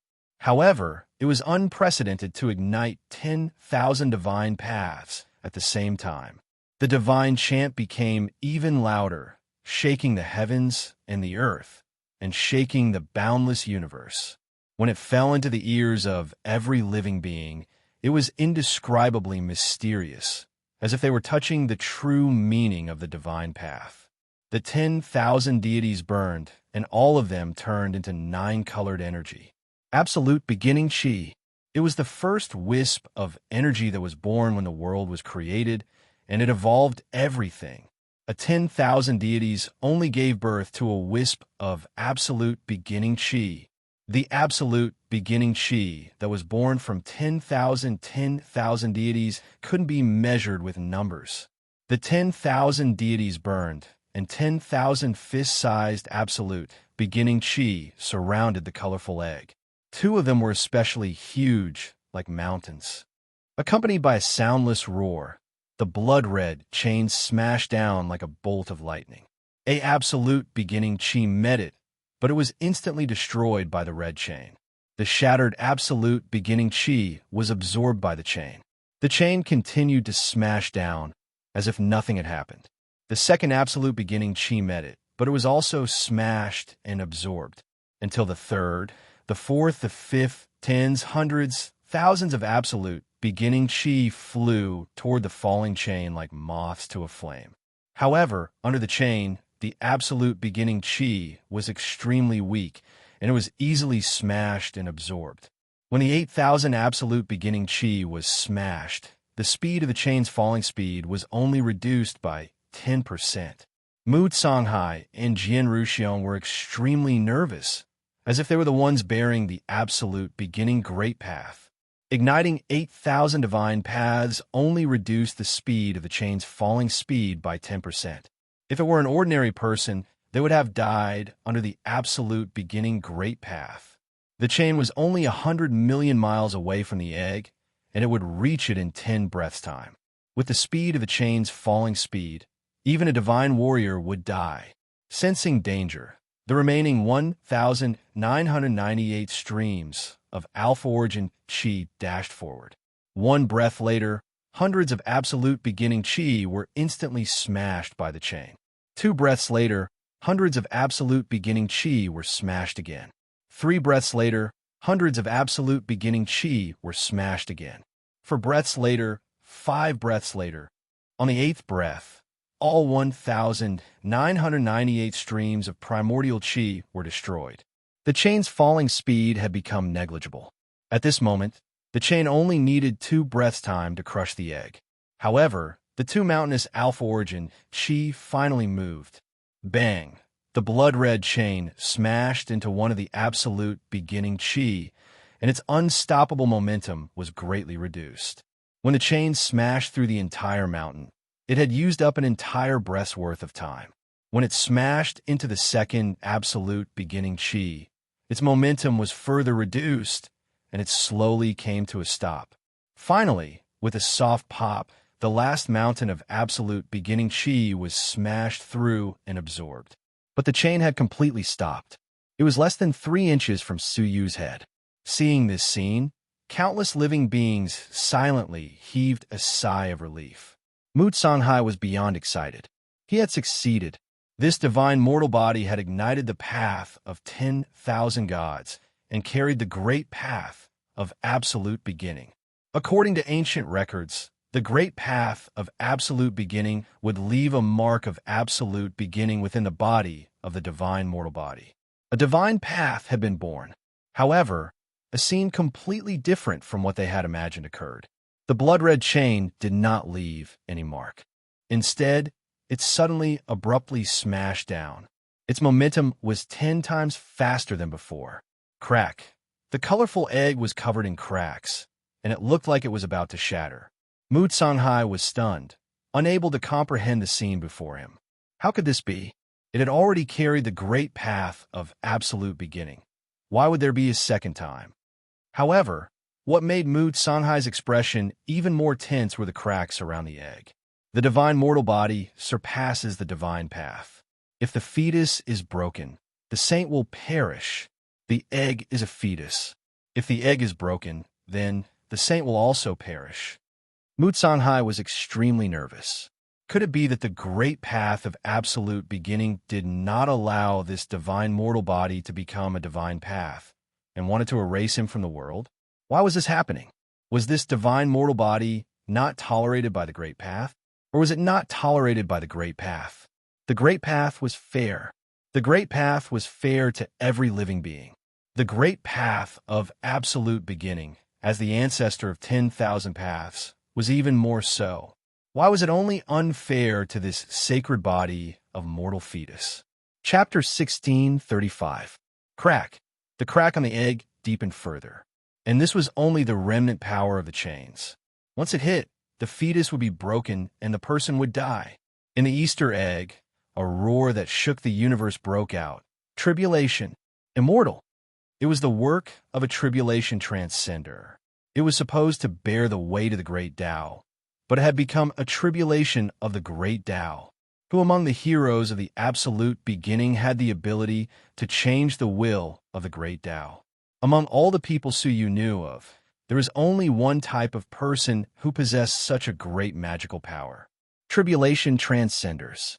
When Suyu was in the Tao Tai's stomach, they attacked Suyu whenever he was in danger, putting him in an even more precarious situation. On several occasions, Suyu was certain to die. If Xia Jingyu hadn't sacrificed herself to resolve the disaster, Suyu would have been just a speck of dust by now. Now, they once again struck at the moment when Suyu broke through the shackles and carried the Great Path, attempting to use the hand of the Great Path to erase Suyu from the world. How could Suyu not be angry at such a monstrous hatred? How could he be willing to be executed? Tribulation transcender. Well, have I ever wronged you and made you hunt me down at all costs? Suyu let out a roar that was surging with rebellious intent. What replied him was that at Heaven Court's gap, a changing cloud gathered into an incomparably massive face. The facial features were clear and lifelike. The giant face's hollow eyes looked down at Suyu and revealed a mocking smile. Sure enough, some sort of consciousness existed. In the past, it had only been faintly discernible, but now it had truly appeared. Suyu's anger and defiance converged. How could he do as the tribulation transcender wished? If he died, who in the absolute beginning great world would know that Xia Jingyu was waiting to be resurrected? He could not die. His soul vibrated intensely and buzzed like never before. Divine Nine-Dragon Cauldron, appear. With a shout, the 9-jade spiritual pearl, which had been silent for a long time, emitted a green light. It was the Divine Nine-Dragon Cauldron. It had occupied Suyu's soul from the very beginning.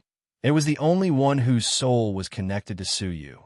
The Divine Nine-Dragon Cauldron sensed Suyu's intense soul fluctuations and hurriedly protected him. Roar. 5 dragon roars that pierced through heaven and earth and resounded through time and space came from the 9-jade spiritual pearl. 5 dragons of different colors broke through the seal of the 9-jade spiritual pearl and forcibly flew out. The moment the chains of the Great Path arrived, the 5 flying dragons intertwined into one, transforming into a 5-colored divine dragon. Roar. Mo-da roared wildly, and the blood-red chains actually slowed down a little. At the same time, the 5-color divine dragon whipped its tail, and a wave of time, space, soul, life, and death laws descended without any warning. As the dragon's tail lashed out, 5 types of extremely mysterious laws slammed into the chain, slowing it down even more. However, the chain was still too close to Suyu. It looked like it was about to smash the egg into pieces. At this moment, the 5-color divine dragon used its body to block the chains. With a loud wail, the 5-color divine dragon's body contorted from the whipping. The dragon's body was shattered, and half of its head was severed. Suyu's soul was connected to the divine Nine-Dragon Cauldron. He could feel the extreme pain of the 5 divine dragons at this moment. They were bearing the crushing pressure from the great way of absolute beginning. At the end of the day, the 5 divine dragons were an amalgamation of the 5 types of laws. The tragic consequences of colliding with the great way of absolute beginning, the mother of all laws, could be imagined. Their bodies were crushed little by little, torn apart from the inside out by the great way of absolute beginning. However, the 5 divine dragons did not retreat. Instead, they endured the endless pain and burst out with incomparably bright, colorful light from the inside out. An incomparably powerful law gushed out from the five-colored divine dragon. The body of the five-colored divine dragon suddenly expanded, like a ball that was about to explode.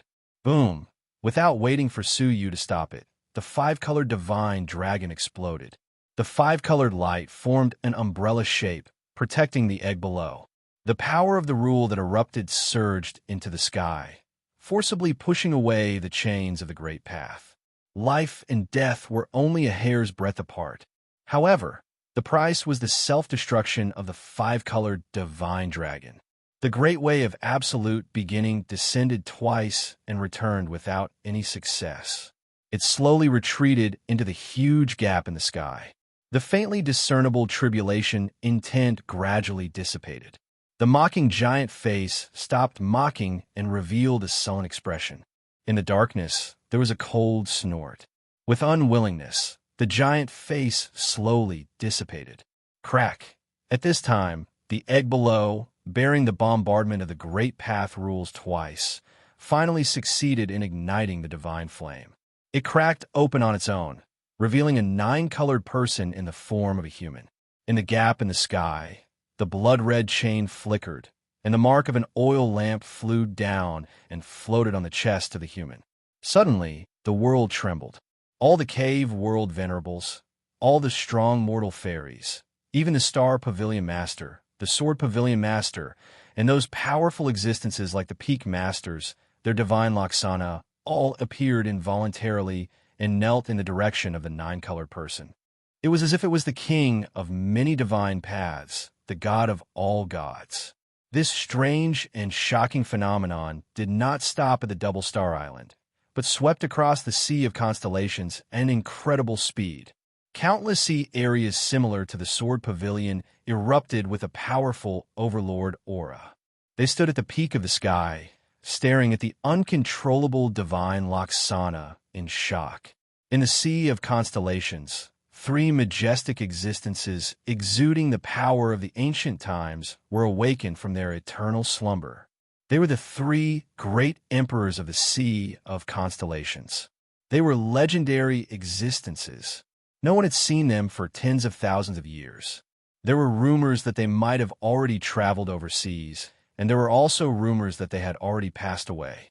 However, the three great powers that shook the sea of constellations announced their existence.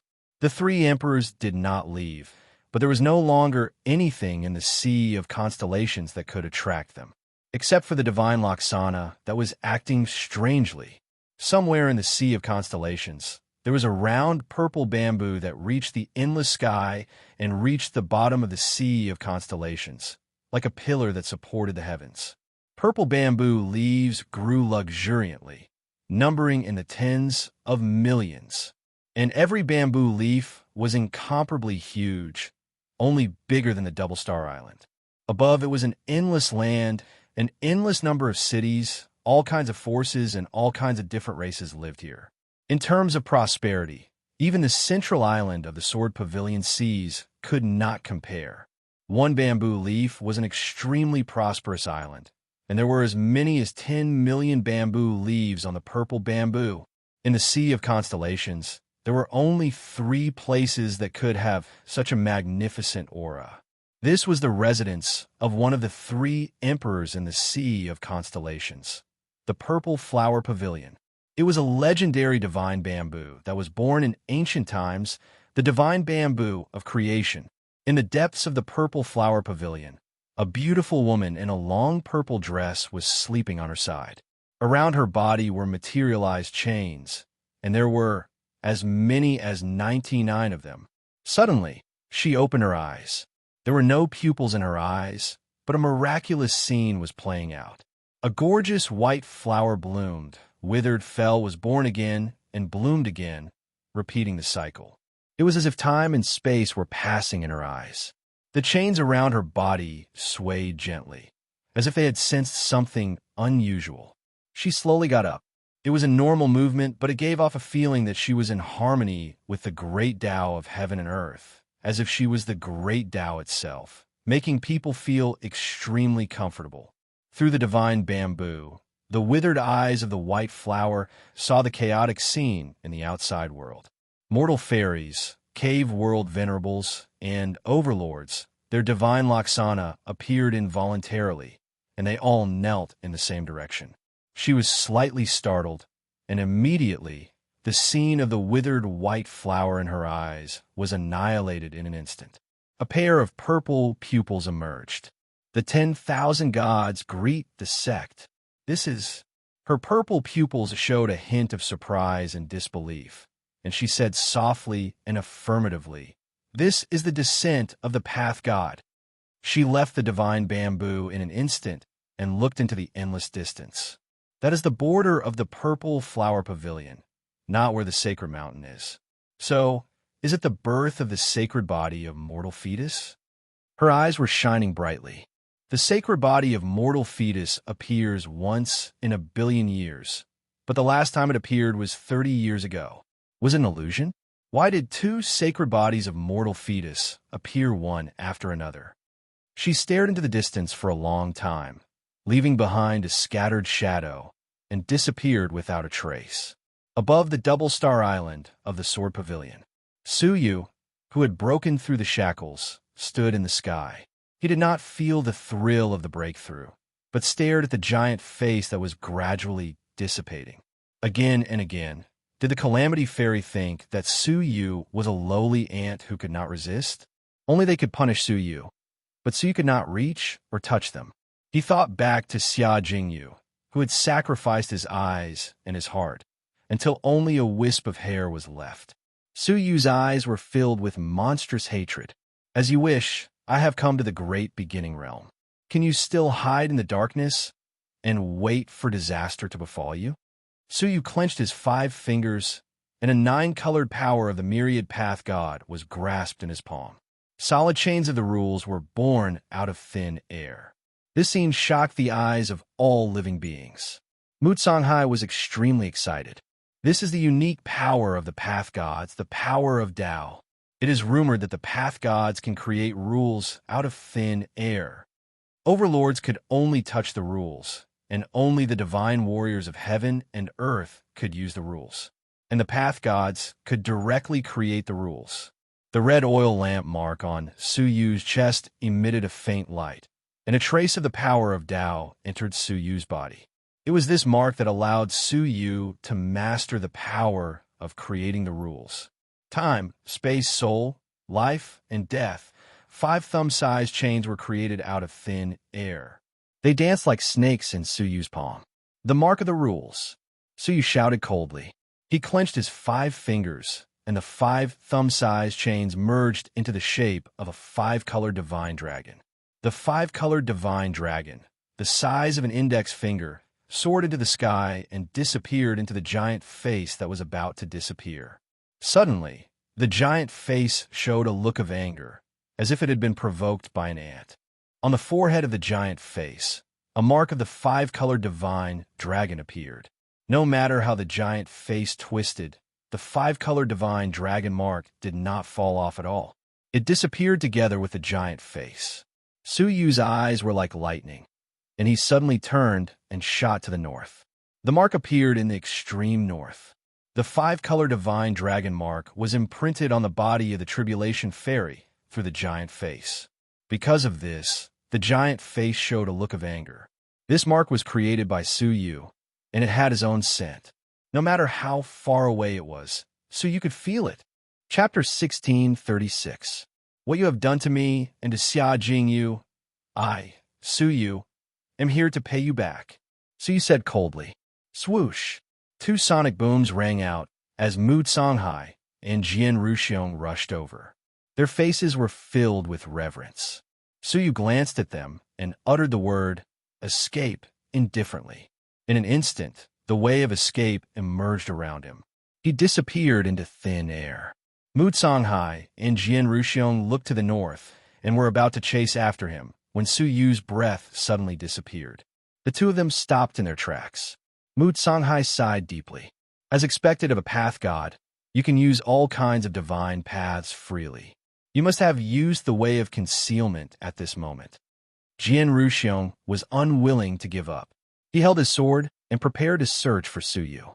Path God, Path God, a strange spirit of heaven and earth that appears once in a billion years. If they could imprison him, no, even if they could befriend him, the benefits would be endless.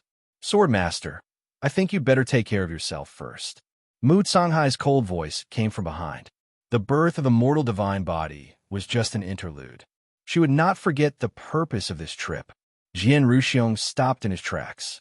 He was annoyed but helpless. He could only look for Shuiyu first. He looked in the direction where Suyu disappeared with great reluctance. He gritted his teeth and turned to leave.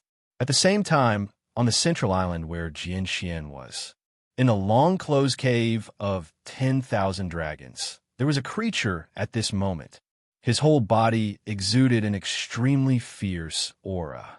He was lying in a pile of dragon bones, gnawing on them. This place is a godsend for me. The creature chewed on the dragon bones and laughed excitedly. So many ancient divine dragon remains are enough for me to evolve. By then, even the Star River Overlord will not be a match for me. Gu Taishu. As he laughed, a hideous smile appeared at the corner of his mouth. Suyu, you must have never imagined that I, Gu Taishu, would end up like this, right? If you were still alive, I wonder if you would be surprised. He. Suyu, who had taken a step into the air, swept away the traces behind him and landed on an uninhabited island. He could not calm down. It was not because he had a narrow escape, nor was it because he was a path god, but he raised his finger, and a strand of hair circled around his index finger, fluttering gently in the sea breeze. Jingyu, you must be lonely all by yourself, right? As Suyu stroked her hair, his eyes were filled with a gentle light.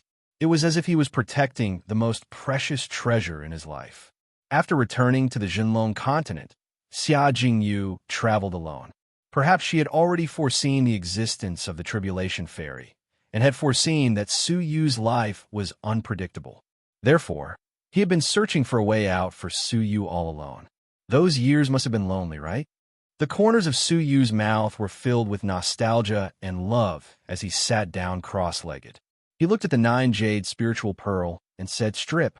A wave of the divine Tao descended and enveloped the 9-jade spirit pearl, destroying the initial refinement mark. The 9-jade spiritual pearl immediately became an ownerless object. Shortly after, Suyu clenched his fist and created a chain seal, which landed on the 9-jade spiritual pearl. It's a brand forged by my rules. In this world, apart from me, there shouldn't be anyone else who can activate it, Suyu murmured. In other words, even if this item was lost, no one would be able to break the seal of refinement. After refining the 9-jade spiritual pearl again, Suyu's mind moved, and a speck of dust flew out and fell into Suyu's palm. The speck of dust seemed ordinary, but in fact, it was the cavern world. Back then, Demon Sword Wuya used the sword that he had comprehended to cut the sinful girl.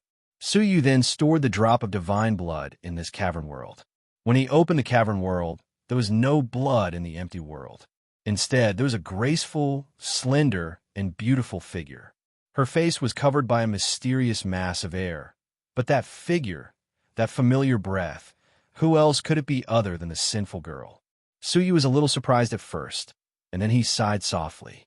The strength of the Path Master is incredible. A drop of blood can also transform into the form of the original body, and also has the cultivation of the Bronze Overlord. The sinful girl looked at him calmly, and her temperament was the same as the original body.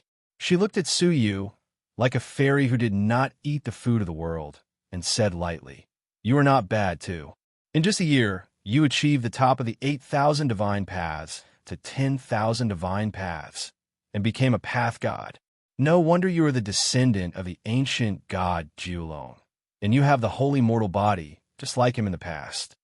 Suyu was a little surprised. Did the ancient god Jiulong also have the holy mortal body? Staring at the sinful girl, Suyu sighed. "You even have the memory of the sinful girl? It is hard to believe that you're just a drop of essence blood." The sinful girl said lightly, "Why did you try so hard to get me?" Suyu did not respond, but said, "If you are willing to surrender, I can reluctantly answer you." Shaking her head, The sinful girl said, "It is useless. I have contacted the sinful girl palace, and I believe that soon the sinful girl will find you. At that time, you and your master Yunyazi will not escape death. That is not your concern," Suyu said indifferently, and his expression was firm. Binding path. A binding divine path descended, turned into a chain, and entangled the sinful girl. Unexpectedly, the sinful girl did not resist, but just looked at Suyu quietly. Suyu was not surprised, and took her out of the cavern world. He held the sinful girl in his left hand, and a strand of Xia Jingyu's black hair was entwined in his right hand. According to Yunyazi, the reason that resurrection was ineffective on Xia Jingyu was that she died in a disaster, and her death was affected by the fate law. Unless Suyu could control the path of fate in the divine nine-dragon cauldron, he could not save her. There is only one way to water the divine dragon that represented fate, watering it with the blood of the Path Master. Therefore, Suyu tried so hard to get a drop of the Path Master's blood. Taking a deep breath, Suyu took out the divine nine-dragon cauldron from the nine-jade spiritual pearl. The 5 divine dragons were like crystals, vivid and lifelike. The other 4 were dull and lifeless. Suyu stared at the blue divine dragon among them. That dragon represented a supreme law, fate. The so-called fate was as elusive as a swan. It seemed empty, but it really existed. Although there were many divine paths in the world, only a few could comprehend fate. Even with the divine nine-dragon cauldron, Suyu had not been able to comprehend the dragon of fate since he comprehended the death divine path.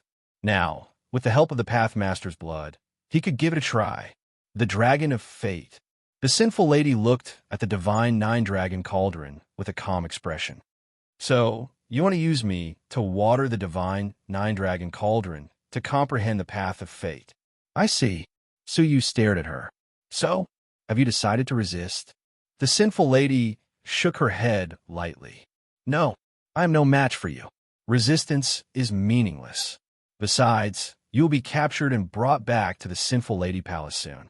I don't have to struggle much." She was extraordinarily rational. "However, you have mastered the path of fate. Is it for the owner of this hair?" The sinful lady looked at Suyu's index finger again and said with pity, "Perhaps you don't even know who you are resurrecting and who she is." Her words implied that not only did she know Xia Jingyu, but she also knew that her identity was very special. Suyu did not ask, even though he wanted to know who Xia Jingyu was. But somehow, he had a feeling that it was better not to know. It was better for both him and Xia Jingyu. "You are much more talkative than I am," Suyu said lightly. The sinful lady smiled faintly. Her body gradually disappeared, leaving only a drop of liquid condensed from the great path chain. That was the blood of the Path Master. Suyu took a deep breath and dripped the blood of the Path Master onto the Dragon of Fate. All of a sudden, the Dragon of Fate, which had never moved before, let out a loud dragon roar. As the blood of the Path Master flowed through, 1/3 of the dragon's body turned into a sky blue crystal. The whole divine nine-dragon cauldron suddenly rotated on its own and trembled violently, as if it was cheering and excited. When the blood of the Path Master ran out, the Dragon of Fate seemed to come back to life. A beam of blue light shot out from the dragon's eyes and entered Suyu's soul. In an instant, a strange message appeared in his soul. "The Sword of Fate." Suyu murmured, his eyes brightening. Like other divine dragons, after the Dragon of Fate was crystallized, Suyu obtained the corresponding special divine path, the Sword of Fate. With a shift of his mind, a sky-blue virtual shadow of a small sword appeared in his palm. It was only 3 inches long. Its only function was to cut off fate. For example, to cut off the fate that was entangled with Xia Jingyu. "I've finally succeeded." Suyu's palm was trembling slightly, and his eyes were slightly moist. After spending so much effort and waiting for such a long time, he had finally reached this step. Suyu raised his right hand and stared at the strand of green hair, his heart trembling continuously. Fate begins under the pear tree. Fate ends at the end of the divine realm. Suyu murmured, "Let me resume the fate that was broken between us." Resurrection from the dead. Suyu clenched his right fist, and an incomparably strong life force surged out from his chest. The emerald green light wrapped around the strand of green hair, and a magnificent, wonderful, mighty force descended. On the surface of the strand of green hair, there were a few lines that could not be seen before. There were a total of 4 lines. They bound and bound the strand of green hair, making it impossible to resurrect it. Suyu raised the sword of fate and slashed at them one by one. The 4 lines of fate were cut off easily like ordinary silk threads, peeling off and turning into nothingness.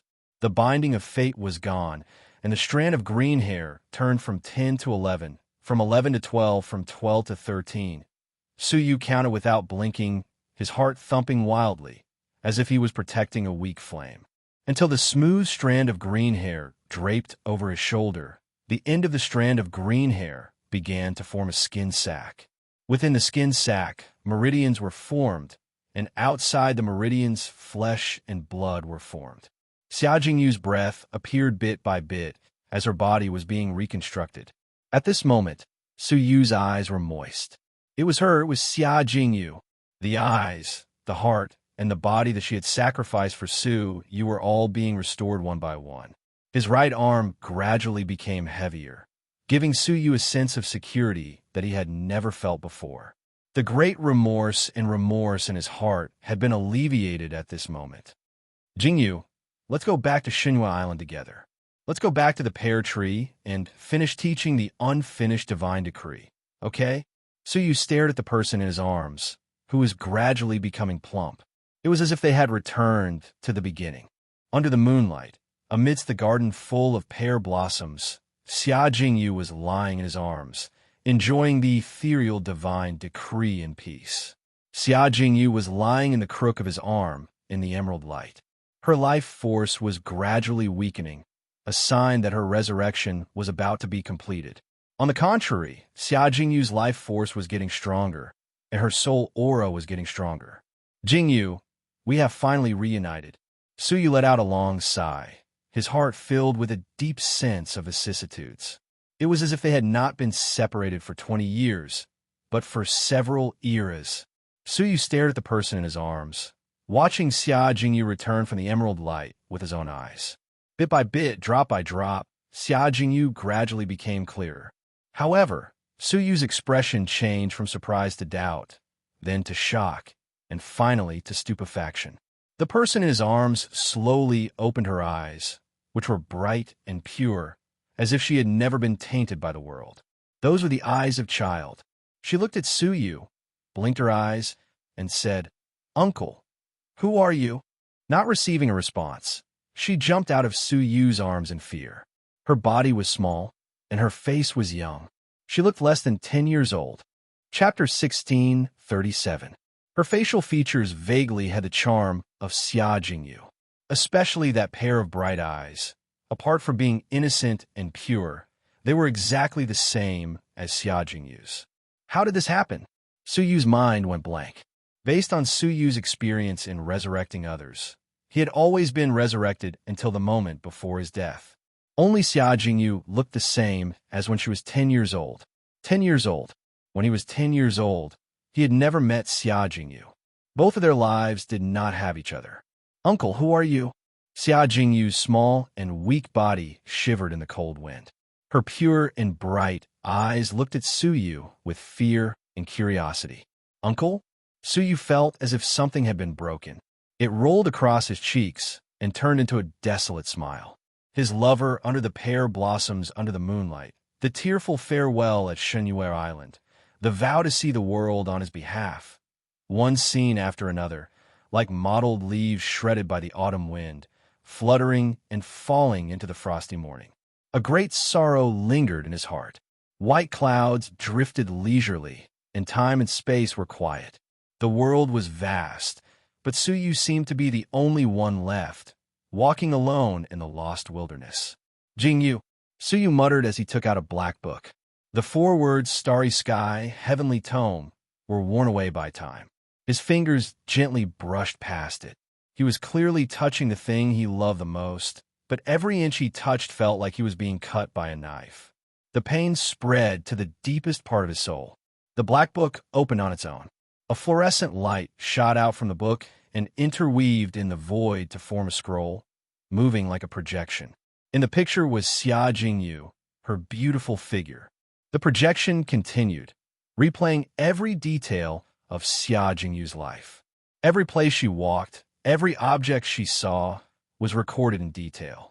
Picturesque mountains and rivers, bustling with people, all kinds of martial arts, all kinds of strange people from the Azure Sea to the Empire of Darkness branch, from the branch to the headquarters for the Great Sage Examination, from carrying out many missions to reading all kinds of martial arts in the world. She recorded everything she saw in the starry sky, heavenly tome, without missing a single detail. It was as if she was reading the world for someone else. That was the promise she had made to Su Yu. She replaced Su Yu's eyes to see the prosperity of the Jinlong continent. She never forgot her promise. She used the starry sky, heavenly tome, to engrave the world she saw. The scene continued until the end, when Xia Jingyu held the heavenly book in her hands and sat alone on the stairs, staring blankly into the distance. Xia Jingyu wore a faint smile at the corners of her mouth, and it seemed like she was able to see Su Yu's current state through the scene.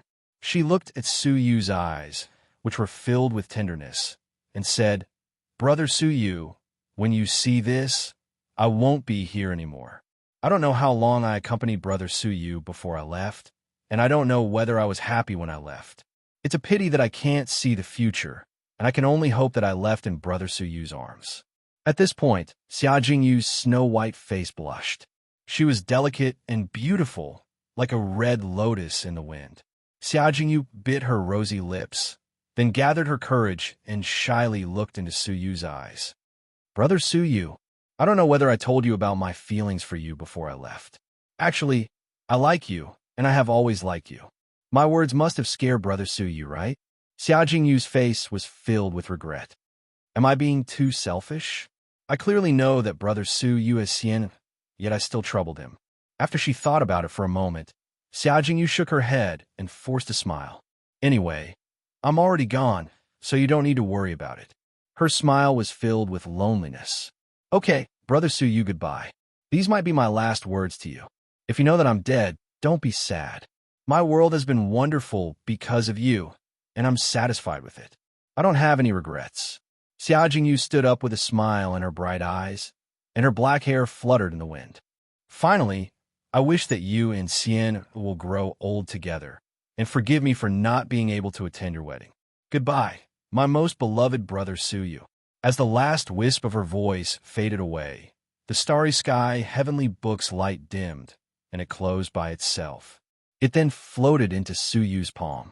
Her words were still ringing in his ears, as they were the contents of the starry sky, heavenly book before Xia Jingyu's death, when the Jinlong continent had been destroyed. They were also the last words that Su Yu would ever hear from Xia Jingyu. Who would have thought that things would change with the passage of time? His last words would become the ending song between them. Two streams of hot tears rolled down Su Yu's cheeks. Everything had come to an end. He hadn't had the time to respond to her confession, hadn't had the time to give her the future she deserved, and hadn't had the time to tell her that his world had also been wonderful because of her. He still owed her a thank you, but there were no buts. Su Yu lowered his head, and all his hopes were dashed.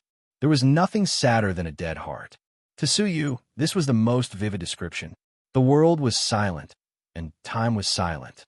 Su Yu fell into a boundless loneliness. "Uncle."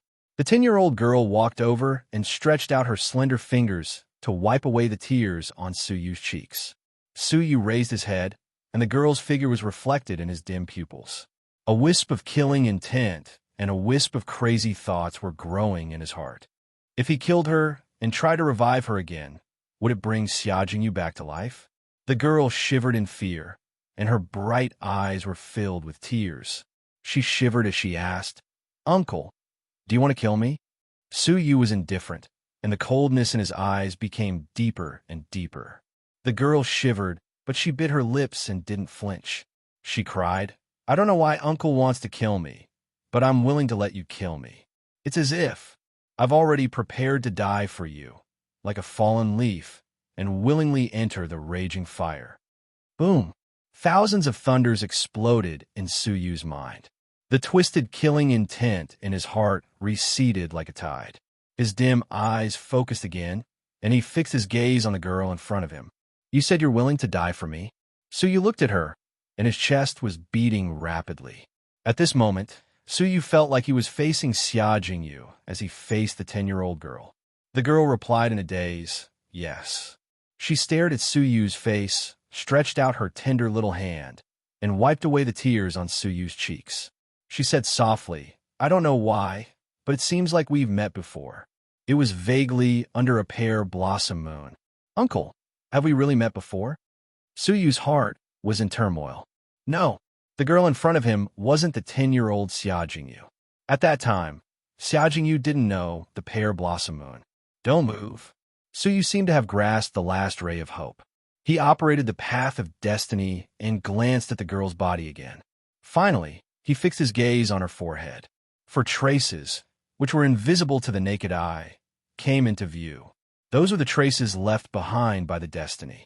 The 4 destinies that hindered her resurrection were indeed cut off, but the traces they left behind were still there. It was these 4 traces that hindered Xia Jingyu's resurrection. Xia Jingyu's body and soul were only partially restored. According to common sense, when it came to resurrection, either the resurrection failed or the resurrection succeeded. However, Xia Jingyu was extremely special. She should have failed her resurrection and turned into a fluorescent life force that dissipated. Instead, she miraculously became a semi-successful product, the 10-year-old Xia Jingyu. Her body and soul were only partially restored. Everything in the world has its cause and effect. Everything is reincarnation. After mastering the path of destiny, Suyu had some superficial understanding of destiny. Whoever started the trouble must untie it. The 4 traces of destiny were left by the Tribulation Fairy, and they were also left by the Tribulation Fairy, Suyu said. After resolving the 4 traces of destiny, Xia Jingyu would recover on her own. The method was to find the Tribulation Fairy and kill him. He would kill whoever caused the calamity. Suyu's eyes were fixed on the extreme north, and he said coldly, "Tribulation Fairy, it's time to settle the score with you." "Uncle, just do it." The little girl closed her eyes and said bravely. She seemed to be fearless, but her long eyelashes fluttered gently, and her little hands were clenched tightly, showing the panic and fear in her heart. Suyu was apologetic. He was ashamed of his twisted killing intent just now. He had always adhered to his principles and would never kill the innocent, but just now, gently touching her head, Suyu squatted down and said softly, "I'm sorry for letting you see my ugly side. Can you forgive me?" "Eh." The little girl opened her eyes and asked curiously, "You won't kill me?" Suyu nodded. The little girl immediately hid her worry and smiled faintly. Then, she used her right index finger to play with her long black hair. Her subtle movement warmed Suyu's heart even more. Using her index finger to play with her hair was Xia Jingyu's habit. "Are you willing to go with me?" Suyu asked. The little girl nodded without hesitation. "Yes, I am. Aren't you afraid of me?" Suyu asked again. The little girl shook her head. "I'm not afraid. I believe whatever you say." "It's her." Suyu's heart warmed even more. Holding her little hand, he strode towards the north. Their little conversation echoed in the sky. "Do you remember what your name is?" "Yes, Xia Jingyu." "Wrong, it's Little Jingyu." "Oh, then my name is Little Jingyu." 5 days passed in the blink of an eye. Little Jingyu looked at the huge island below curiously. A stone sword that pierced through the sky stood majestically in the center of the island. "Uncle, why did you bring me here?" she asked. Suyu said, "Before I leave, I have to deal with some people and some matters." He took a step forward, and the shadow of the chain of law flashed by. In the sword pavilion, 2 of the 10 peaks were already stained with blood. It was bloody and glaring. The peaks had collapsed. It was obvious that they had been killed by some kind of powerful force. All the people on the peaks, regardless of whether they were strong or weak, had been slaughtered. "Star Cabinet Master, don't you dare go too far." Jian Ruxiong's angry roar came from a splendid sword-shaped palace surrounded by the 10 peaks. Opposite him was Mu Songhai, who was sitting calmly. Wisps of fierce divine energy remained on his fingertips. Mu Songhai said indifferently, "The 3-day period has passed. According to my warning, if Shuiyu is not found, I will slaughter the whole sword pavilion. Now, I have changed it to a day and slaughtered a peak. I'm already being exceptionally merciful to you." Jian Ruxiong was filled with grief and anger, including the 8 peak masters who had been killed before. 3 peak masters had been killed. Ever since the sword pavilion was founded, it had never suffered such a loss. Chapter 1638. You didn't. Mu Songhai shook his head, not feeling that he had gone too far. As for the members of the sword pavilion who were implicated and killed, he did not feel the slightest bit of sympathy for them. The notorious reputation of the sword tower was not only because of the evil deeds of the peak lords, but also because the disciples were mostly people who had killed countless people. Mu Songhai showed no mercy in killing them. Jian Ruxiong was speechless.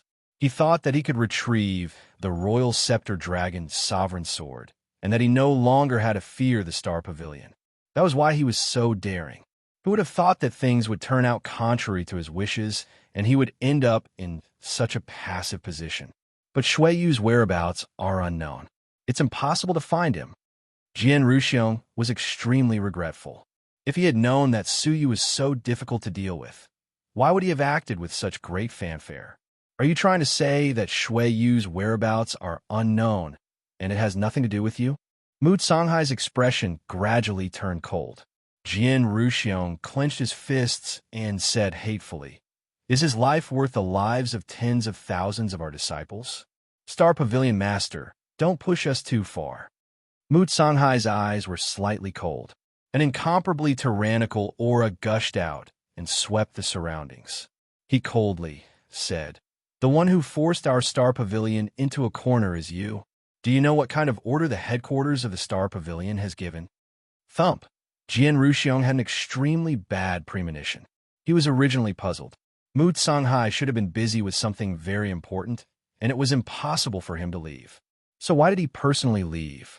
There really was a hidden story behind this. Mu Songhai took out a bone-chilling ancient profound ice stone.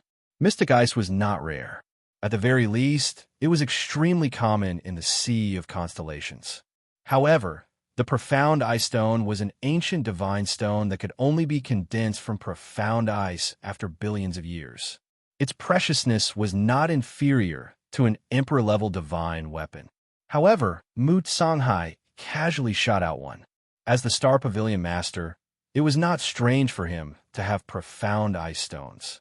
However, what if that mysterious ice rock was only an invitation? Jian Ruxiong looked at the item, and his angry face was replaced by respect. An invitation letter from the snow sea of the northern region. Is it the invitation letter from the ancient dream altar? His eyes were burning with desire, greed, and regret. The ancient dream altar was located in the ancient spiritual grounds of the Snow Dragon Sovereign, one of the 3 great sovereigns of the Sea of Constellations. It was rumored that the altar was left behind by an ancient Tao Master. The altar was filled with Daelord's miracles. Comprehending for a day here was better than 1,000 years in the outside world.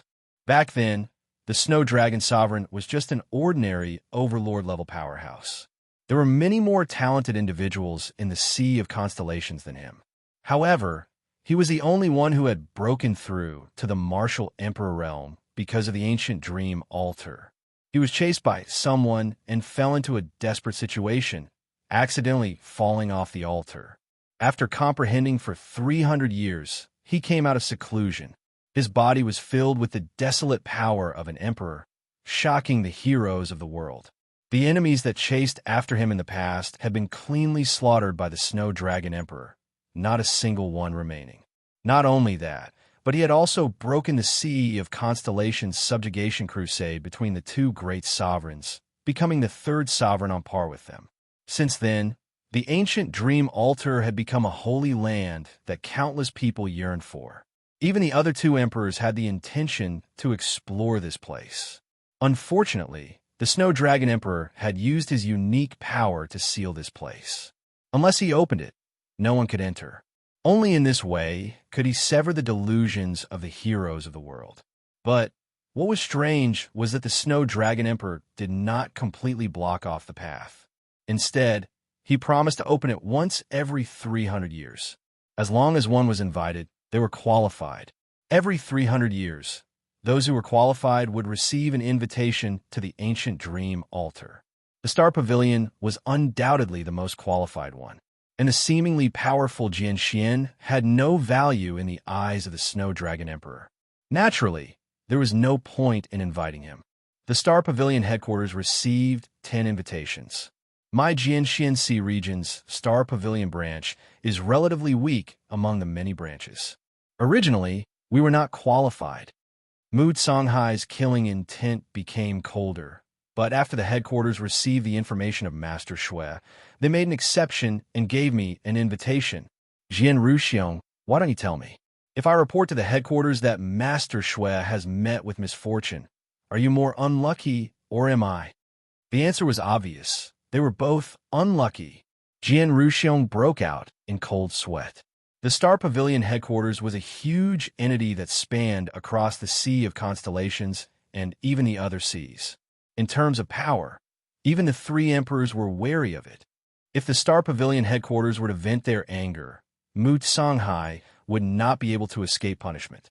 Jian Ruxiong's fate would be even more miserable. At that time, it would not only be the Jian Xian that was slaughtered. Pavilion Master Shui Yu's whereabouts are unknown. I really can't hand him over. If there's a way to make up for it, I am willing to use anything to make up for it. I only hope that it can extinguish the anger of the Star Pavilion headquarters. Jian Ruxiong was extremely regretful. Now, even if Shui Yu took away the revered dragon sword in front of him, he would have to think twice before killing him. Mu Songhai sneered. Make up for it? You can say that to the headquarters. There is no need for the headquarters. Just make it up to me. Shui Yu's voice came into their ears without warning. The two were shocked. They had set up an overlord-level soundproofing technique, who could easily listen in on their conversation. More importantly, the other party's voice could still be heard. But immediately realizing that it was Shui Yu's voice, the two were relieved. They felt unprecedentedly relaxed. Swoosh! The two teleported and came to the outside world. They saw a handsome young man standing on the symbol of the Jian Xian, the stone sword. Who else could it be but Shui Yu? The two heaved a sigh of relief. Jian Ruxiong felt like he had just passed by the gates of hell. Fortunately, Shui Yu was not in trouble. What surprised the two was that Su Yu was holding a girl who was as beautiful as a little fairy. Of course, they quickly ignored her. Mu Songhai was overjoyed. He stepped forward and said, Master Shui, you worried me to death. Fortunately, you are fine. Su Yu waved his hand. I was lucky to survive.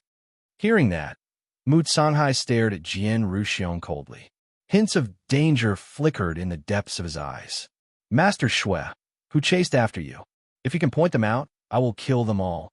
Mu Songhai was a little afraid. These idiots had almost implicated him. Su Yu shook his head. No need. They did not cause me any substantial harm. He looked at the two destroyed peaks. One of them was the peak of the Green Shadow Overlord. Among them, he was the one who had chased after Su Yu the most. He had come here to settle the score with him. However, it seemed that there was no need to settle the score. Mu Songhai had inadvertently wiped him off the face of the earth. If that's the case, Mu Songhai was relieved. If it was not necessary, she did not want to force Jian Ruxiong into a corner. If they really fought, she was confident that she could win, but it was impossible for her to come out unscathed. However, there is one person that needs to be dealt with, Cabinet Master, Su Yu said. Mu Songhai's heart tightened. Oh, the person who tipped you off and asked for your help, Su Yu said meaningfully. Mu Songhai was slightly stunned. She had arrived in time to save the Shui family and many other families because of a mysterious person who tipped her off. At that time, Jian Xian had sealed off the vicinity of Twin Star Island. Even messages could not leave that area. Logically, no one could have informed Jian Xian. In the end, Mu Songhai still received the message. Jian Ruxiong was extremely angry. If not for this person's message, how could Jian Xian have fallen into such a situation? Mu Songhai smiled as she looked around Jian Xian. Although this person sent the message anonymously, I still found out who it was. The Starry Pavilion was powerful, so it was not difficult to find out the source of the message. So he was slightly surprised. Based on Mu Songhai's gaze, could it be someone from Jian Xian? He did not remember being on good terms with anyone from Jian Xian. Could it be Tian Jinyuan? But Tian Jinyuan did not take the risk of betraying Jian Xian to secretly help him. It's him. Mu Songhai hooked his finger, and a young man hiding in the crowd of Jian Xian was hooked out. He was brought before them. It's you? Suyu was startled, then suddenly understood. Finally, he patted his shoulder. Well done, Hong Lei. The person who secretly sent the message was none other than the arrogant young man who had a conflict with Su Yu and almost caused the destruction of the Shui family. He was the special envoy of Jian Xian, Hong Lei. Jian Ruxiong was furious. So it's you, traitor. No wonder the news was leaked. Hong Lei's face was pale and bitter. Now that he had been recognized, how could Jian Ruxiong let him go? Once Mu Songhai and the others left, Hong Lei's heart turned to ashes at the thought of the terrible consequences. The reason why he helped Shui Yu was not because he was benevolent. He was worried that Jian Ruxiong would capture Shui Yu and search his soul. He would find out what he had done. In the end, he had become a traitor of the faction, and his fate would be even more terrible. Cabinet Master, this person and I have a grudge. Kindness and hatred balance each other. Kindness is greater than hatred. Please help him settle down. Hearing this, Mu Songhai did not find it troublesome. Instead, he admired Su Yu even more. It was important to have a grateful heart. Even Shui Yu could put himself in the shoes of a benefactor who had a grudge against him, let alone Su Yu. If the headquarters appreciated him very much, would he forget about her when he became successful in the future? Well said. You're Hong Lei, right? From today on, you're no longer a member of Jian Xian, but an envoy of the Starry Pavilion. Mu Songhai did not give Jian Ruxiong any face. Hong Lei, who had long been disheartened, had an illusion that he had been blinded by happiness. Not only had he escaped, but he had also become an envoy of the Starry Pavilion. The status of the latter was much higher than that of the people of Jian Xian. Even if he met Jian Ruxiong again, he would have to be wary. The rest of the people of Jian Xian cast jealous glances at him. An envoy of the Starry Pavilion was an existence that ordinary people could not afford to offend. Most of them could not reach such a level even if they work hard for a lifetime. Thank you, Cabinet Master. Hong Lei will never forget your kindness. Hong Lei knelt down and bowed. Mu Songhai smiled. He is the one you should thank. Hong Lei was very clever. He turned around and bowed again. Thank you, Master Shui. I am willing to be your slave and serve you. Haha, you are very clever. Mu Songhai laughed in surprise. You know Master Shui has a bright future. So you smiled calmly. You deserve it. Some people have been dealt with. Some things had not been dealt with. Sword Master, did you just say that you were willing to compensate me with anything? I wonder if that includes the thing under my feet? Su Yu looked at the huge stone sword under his feet with a faint smile. Chapter 1639. If you remember correctly, there was an aura of a dragon in the stone sword. That must be the spirit of the stone sword. The stone sword? Jian Ruxiong glared at Su Yu. The stone sword was like a treasure to Jian Xian. Many of Jian Xian's superb sword techniques originated from the stone sword. Wouldn't taking this away be destroying Jian Xian's foundation? Since you have returned safely, there is no way to make up for it. Please don't make things difficult for me. Jian Ruxiong refused. Su Yu laughed. Make things difficult? When you used the power of the faction to hunt me down, did you ever think of making things difficult for me? Or do you want me to report what you have done to the headquarters of the Star Pavilion? The headquarters of the Star Pavilion was like a sharp thorn that had been nailed into Jian Ruxiong's spiritual platform. Master Shui, I am willing to make up for the mistakes I have made. Please be magnanimous. The stone sword is very important to Jian Xian. Su Yu's eyes turned cold. Sword Master, Do you think that I'm a pushover just because I let go of the grudge between us? I dare not. Jian Ruxiong was furious. If not for the deterrence of the headquarters of the Star Pavilion, Su Yu would be nothing in his eyes.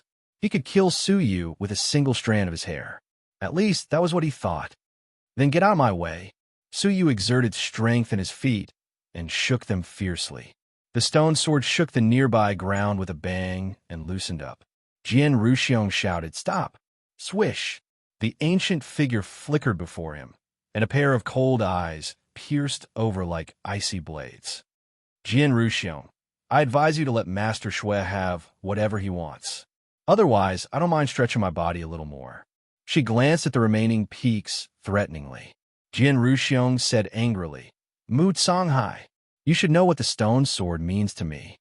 In his anger, he even called out the name of the Star Pavilion Master, which showed how angry he was. Mu Songhai smiled indifferently. Jian Ruxiong clenched his teeth and hesitated. Thump! Thump!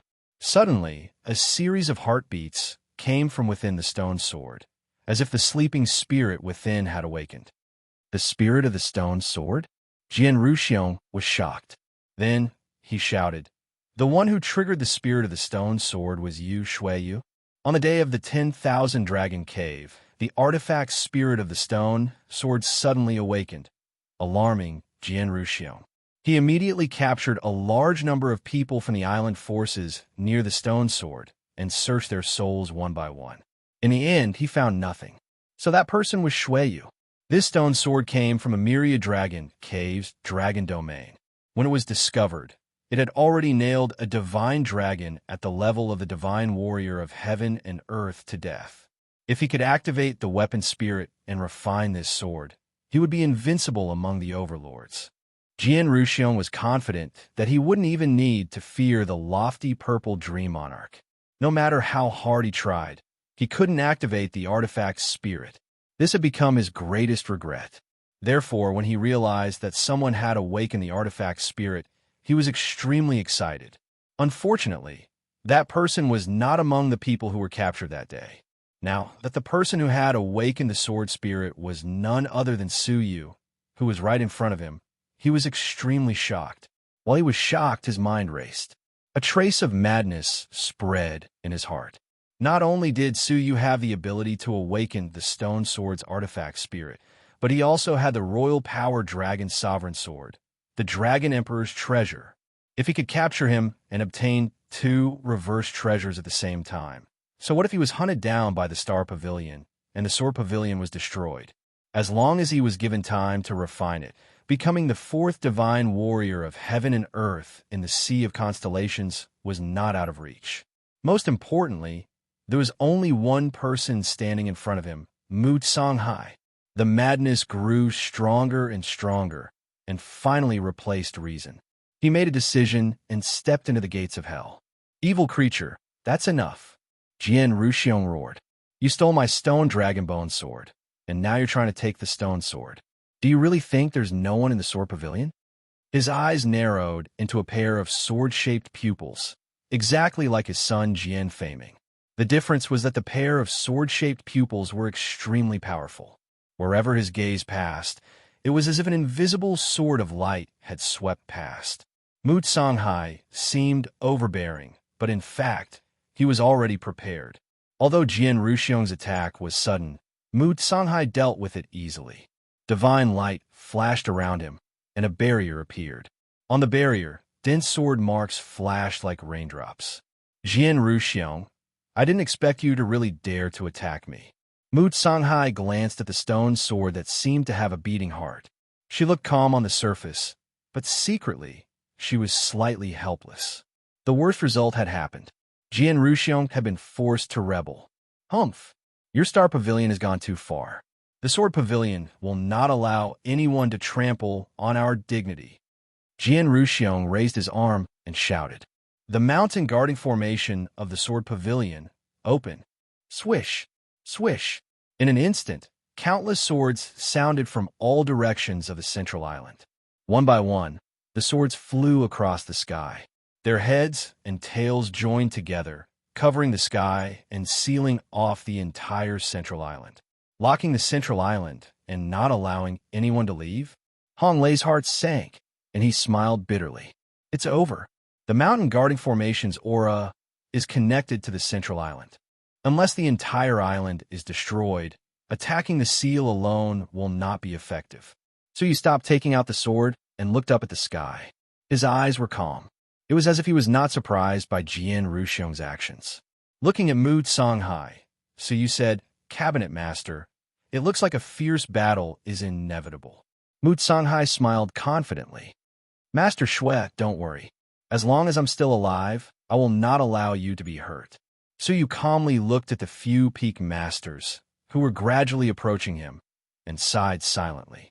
If Jian Xian risked his life, even Mu Songhai might not be able to escape unscathed, let alone ensure Shui Yu's safety. That is not up to you. Sure enough, Jian Ruxiong let out a heavy grunt. Everyone from the Sword Pavilion, listen up. Whoever captures Shui Yu alive will be rewarded with the trust of the Sword Pavilion's Peak Master and the right to enter the Hidden Sword Pavilion for free forever. Hearing this, many of the disciples were envious. The opportunity to reach the heavens was right in front of them. As for the 8 Peak Masters, if you help me stop Mu Songhai, I will appoint you as the Deputy Sword Master. Jian Ruxiong threw out an even more tempting bait to the Peak Masters. The Deputy Pavilion Master of the Sword Pavilion had never held a position in the faction, but the power he wielded was unimaginable. For the Peak Masters who had been fighting with each other all year round, becoming a Deputy Pavilion Master would mean that they were above the other Peak Masters. With a few words, the ambition of the people of the Sword Pavilion was stirred. The disciples gradually surrounded Shui Yu, while the Peak Masters gathered around Jian Ruxiong. On one side was the entire Sword Pavilion, and on the other side was Mu Songhai and Su Yu, who came alone. Jian Ruxiong thought to himself, I'll take the risk. Go! Jian Ruxiong gritted his teeth and bellowed. His eyes flashed as he took the lead and charged forward. The 8 Overlord Peak Masters followed Jian Ruxiong and attacked Mu Songhai. Mu Songhai's old body released a majestic, murderous intent. Those who oppose the Starry Pavilion will be killed without mercy. However, the people of the Sword Pavilion had been completely aroused by greed and ambition, and threats were not effective. Furious roars rolled out from within the Sword Pavilion, accompanied by sharp attacks. Mu Songhai glanced at Shui Yu helplessly and separated a part of his divine energy to protect Shui Yu. He said, Master Shui, I will open a path. You go first. Su Yu said, Pavilion Master, you don't have to be distracted by me. It will be difficult for them to kill me. Buzz. Su Yu's whole body shook, and a strong divine energy rippled around him. Divine energy. Have you become a Cavern World senior? Mu Songhai was surprised, but immediately felt slightly relieved. When he was still a level 4 mortal fairy, so you could cross realms and defeat a level 3 Cavern World senior. Now that he had broken through the shackles, a level 1 Cavern World senior should be able to execute a few moves. As long as he was not too far away from her, he should be able to rescue her in time. With no worries behind him, Mu Songhai no longer had to worry about attacking. The battle between the two sides broke out in an instant. Jian Ruxiong held the Mahayana sword in his hand and charged forward with the momentum of 1,000 men. The 8 Peak Masters behind him joined forces, and their momentum was not much weaker than Jian Ruxiong's. Mu Songhai was alone, and he cast a powerful divine technique to fight against the crowd. Boom! In an instant, terrifying fluctuations spread throughout the central island. The central island, which had been quiet for tens of millions of years, suddenly trembled violently. The surrounding seawater surged, the wind roared, the mountains collapsed, and the earth cracked. It was like the end of the world. Although Jian Ruxiong had the advantage of numbers, Mu Songhai was the master of the Starry Pavilion sub-pavilion, and the divine technique he cultivated was superior to Jian Xian's. Therefore, for a moment, Mu Songhai was able to fight against them alone. 10 Overlord-level strongmen were fighting on the central island.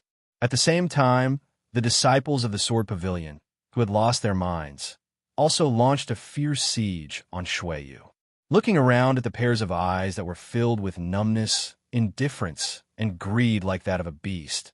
Suyu shook his head and sighed. I thought I didn't have to kill.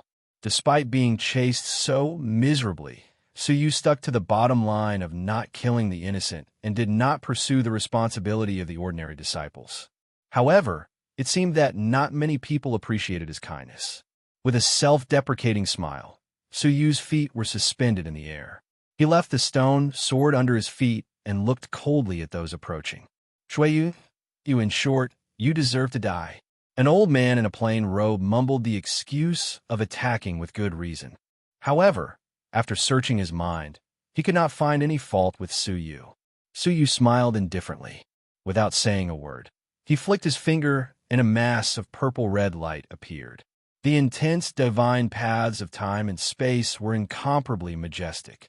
The old man dodged it nimbly and yelled, "Trying to plot against me. You're too." Strangely, the colorful light that he had clearly dodged caused a distortion in the space and fell directly on the old man's shoulder. Then, a scene that made everyone gasp uncontrollably appeared. In just 3 short breaths, the old man reverted to the state of a newborn baby, wailing on the ground. The crowd, who had been excited and greedy, was dumbfounded. What kind of bizarre magical power was this? However, the horror only lasted for a moment, and it was immediately driven by ambition. No matter how powerful the divine technique was, there was a limit. They did not believe that he could perform it continuously. You with the surname Shui, surrender. A young woman who was proficient in the path of binding shouted. The shadow behind her turned into a long, pitch-black snake, entangling Shuiyu. Before she had time to rejoice, Suyu casually spat out a mouthful of black mist, which drifted onto the shadow.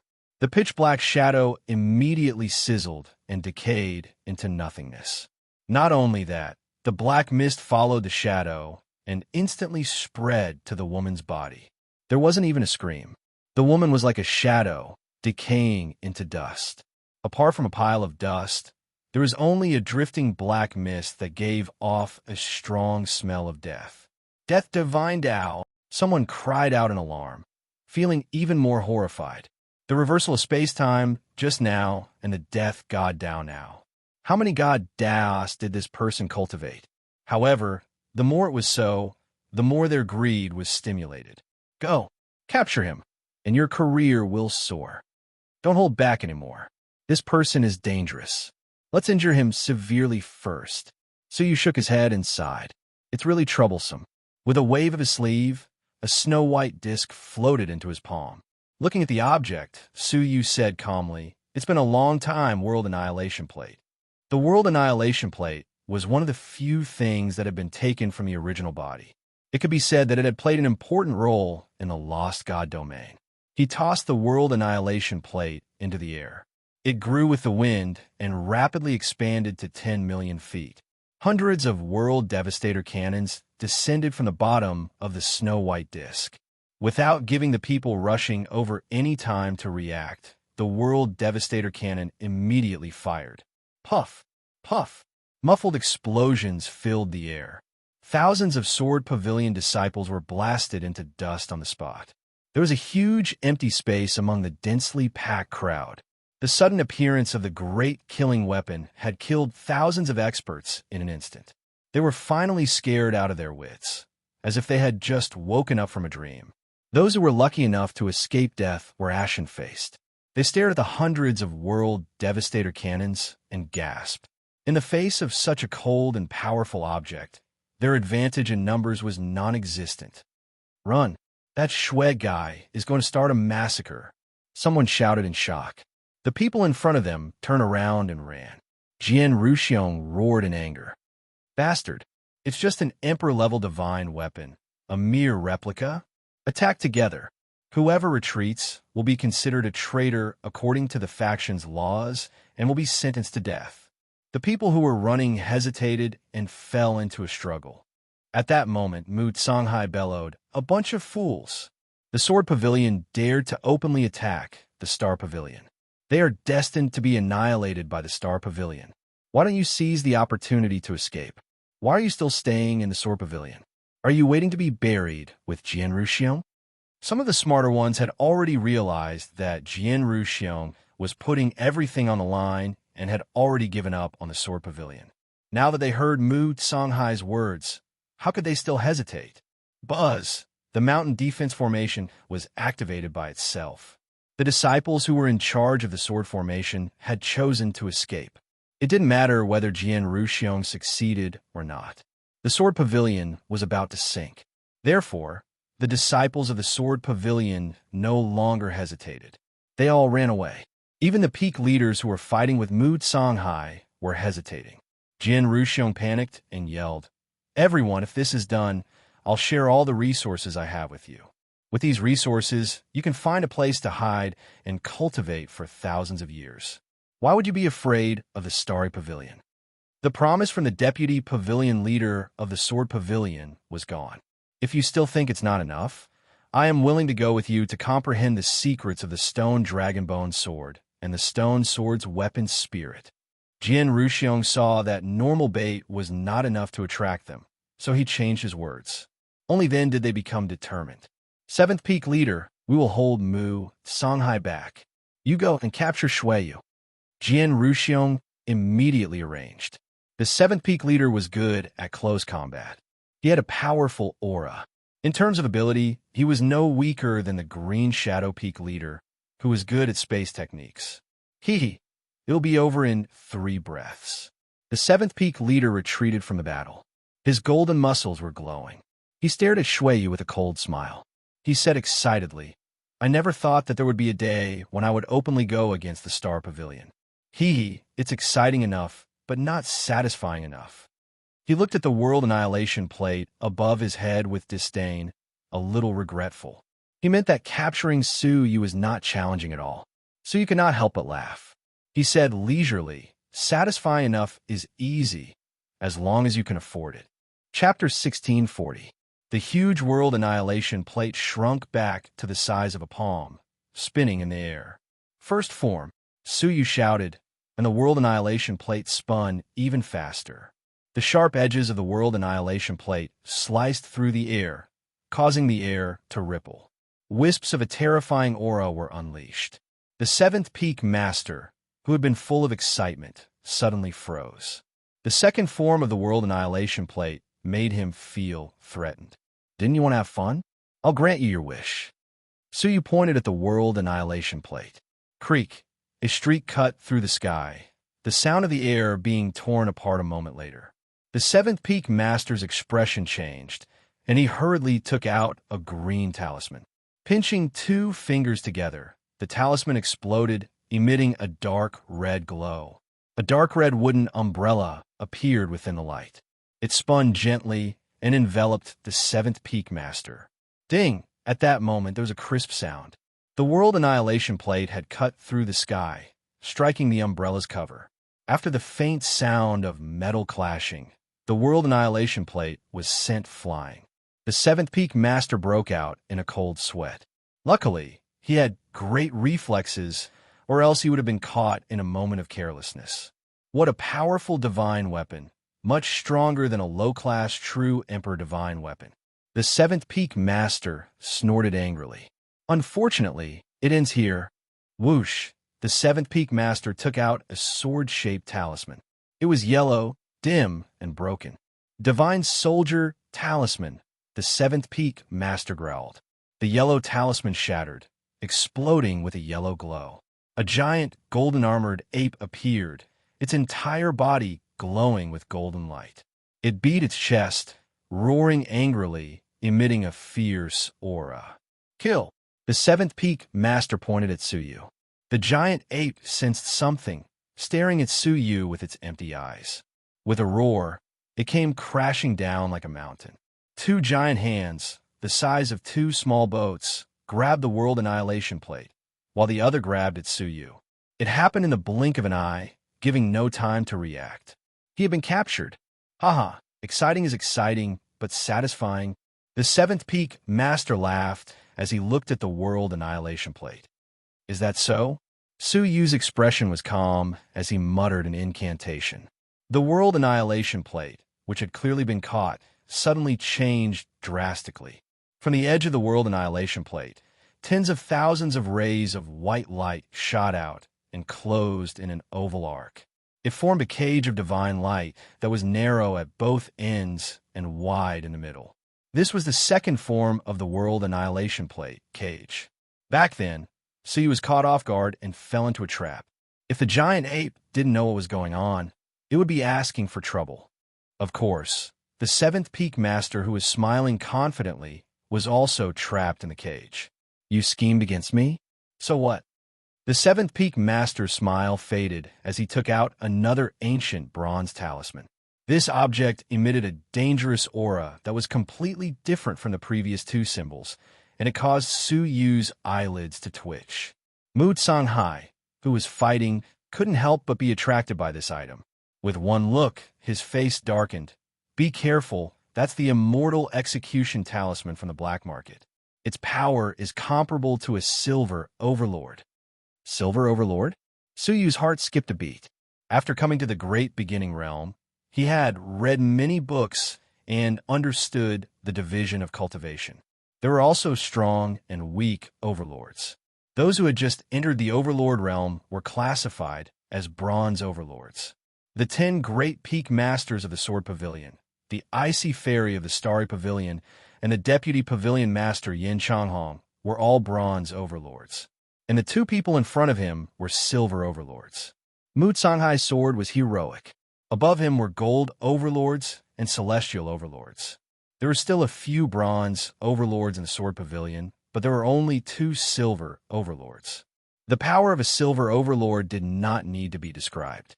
Its power could not be resisted. Otherwise, he would die on the spot like the icy fairy. How could Suyu allow him to destroy the talisman?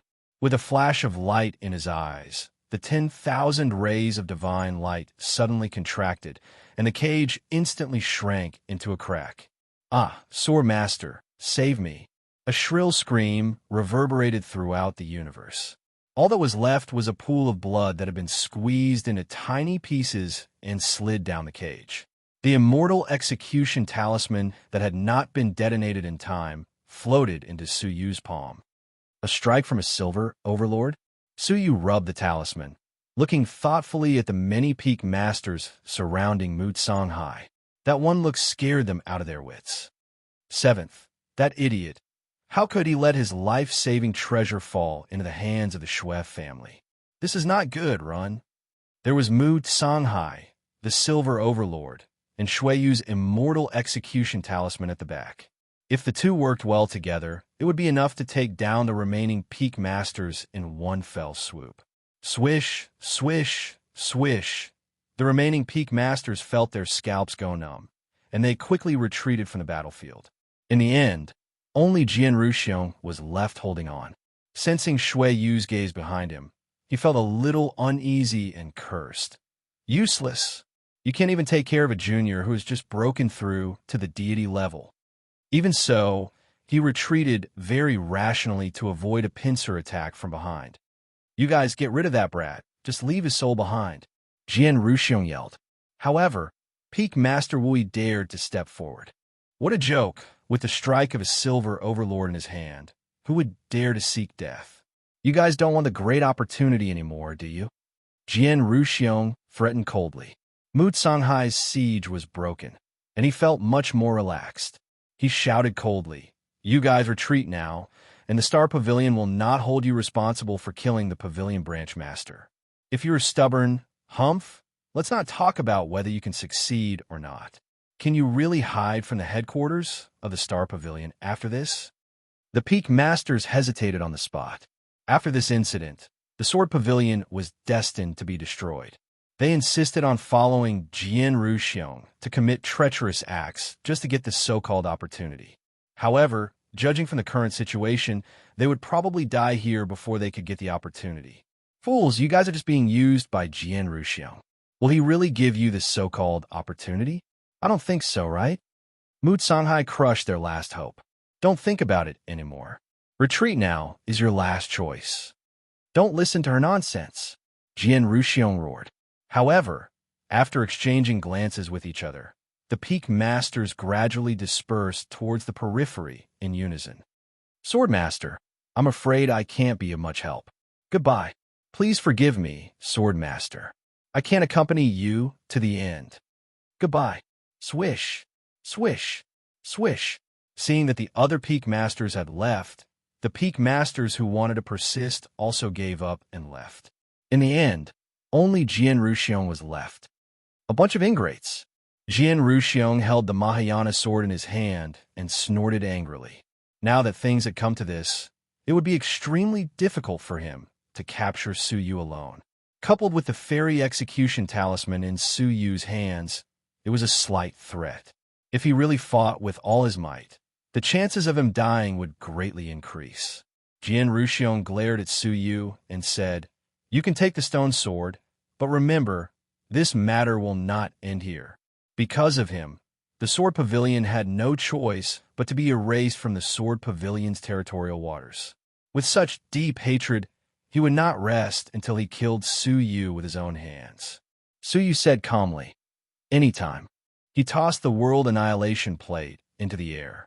It expanded and shot out a ball of spatial light, sucking the giant stone sword into it. Mu Songhai stood in front of Su Yu, staring at Jian Ruxiong with a cold expression.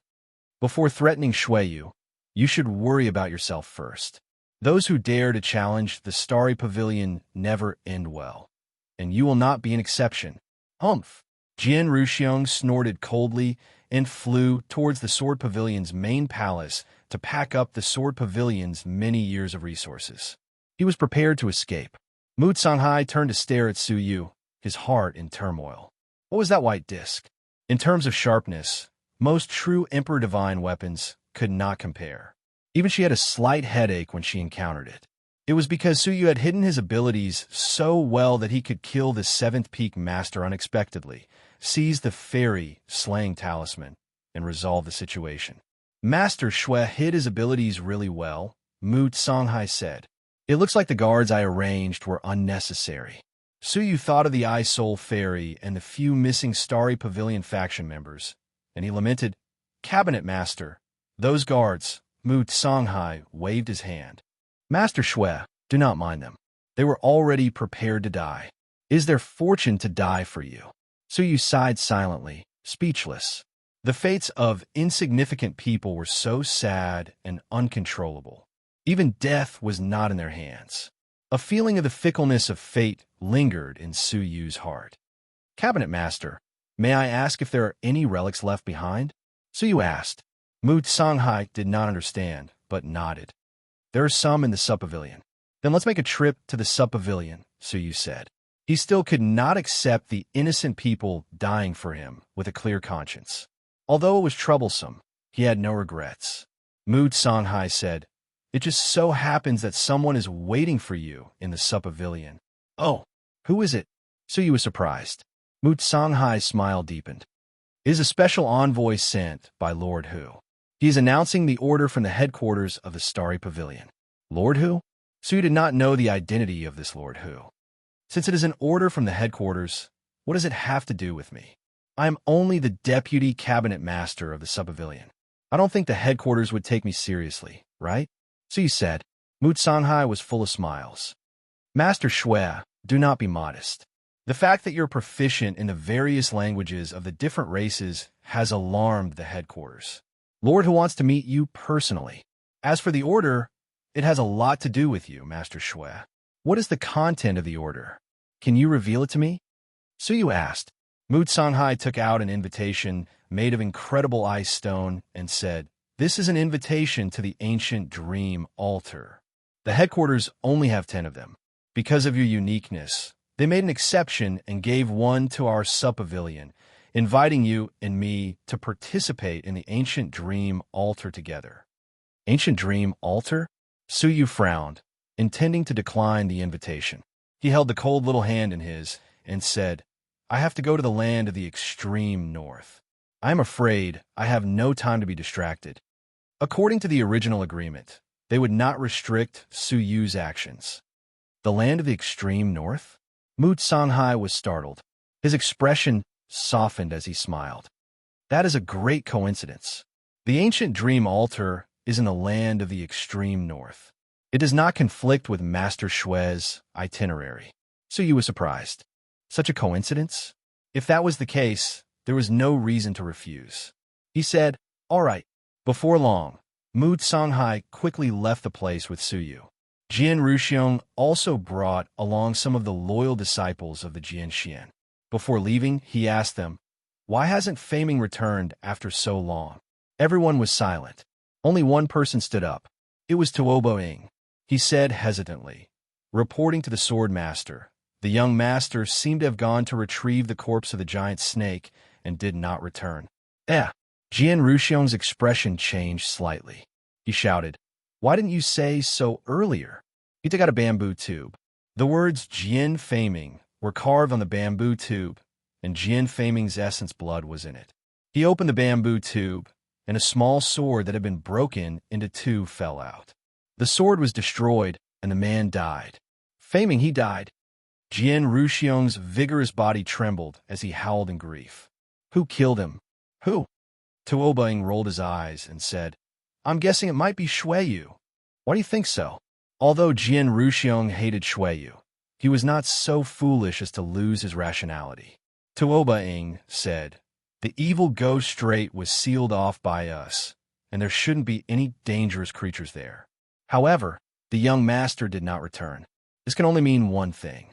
There is someone who could kill Shuiyu hiding under the sea, and the most likely person there is Shuiyu. As he said this, Jian Ruxiong's eyes shone brightly. Jian Xian had mobilized many forces and dug deep into the ground, but they had not found Shuiyu. It was as if he had vanished from the face of the earth. Now that they thought about it, Suyu was not hiding on the Thousand Star Island. He was obviously hiding right under their noses.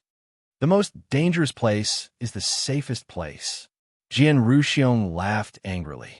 "Great! How dare you, Shuiyu? How dare you fool us, the Sword Pavilion? If I don't get my revenge, I, Jian Ruxiong, am not a man. Let's go."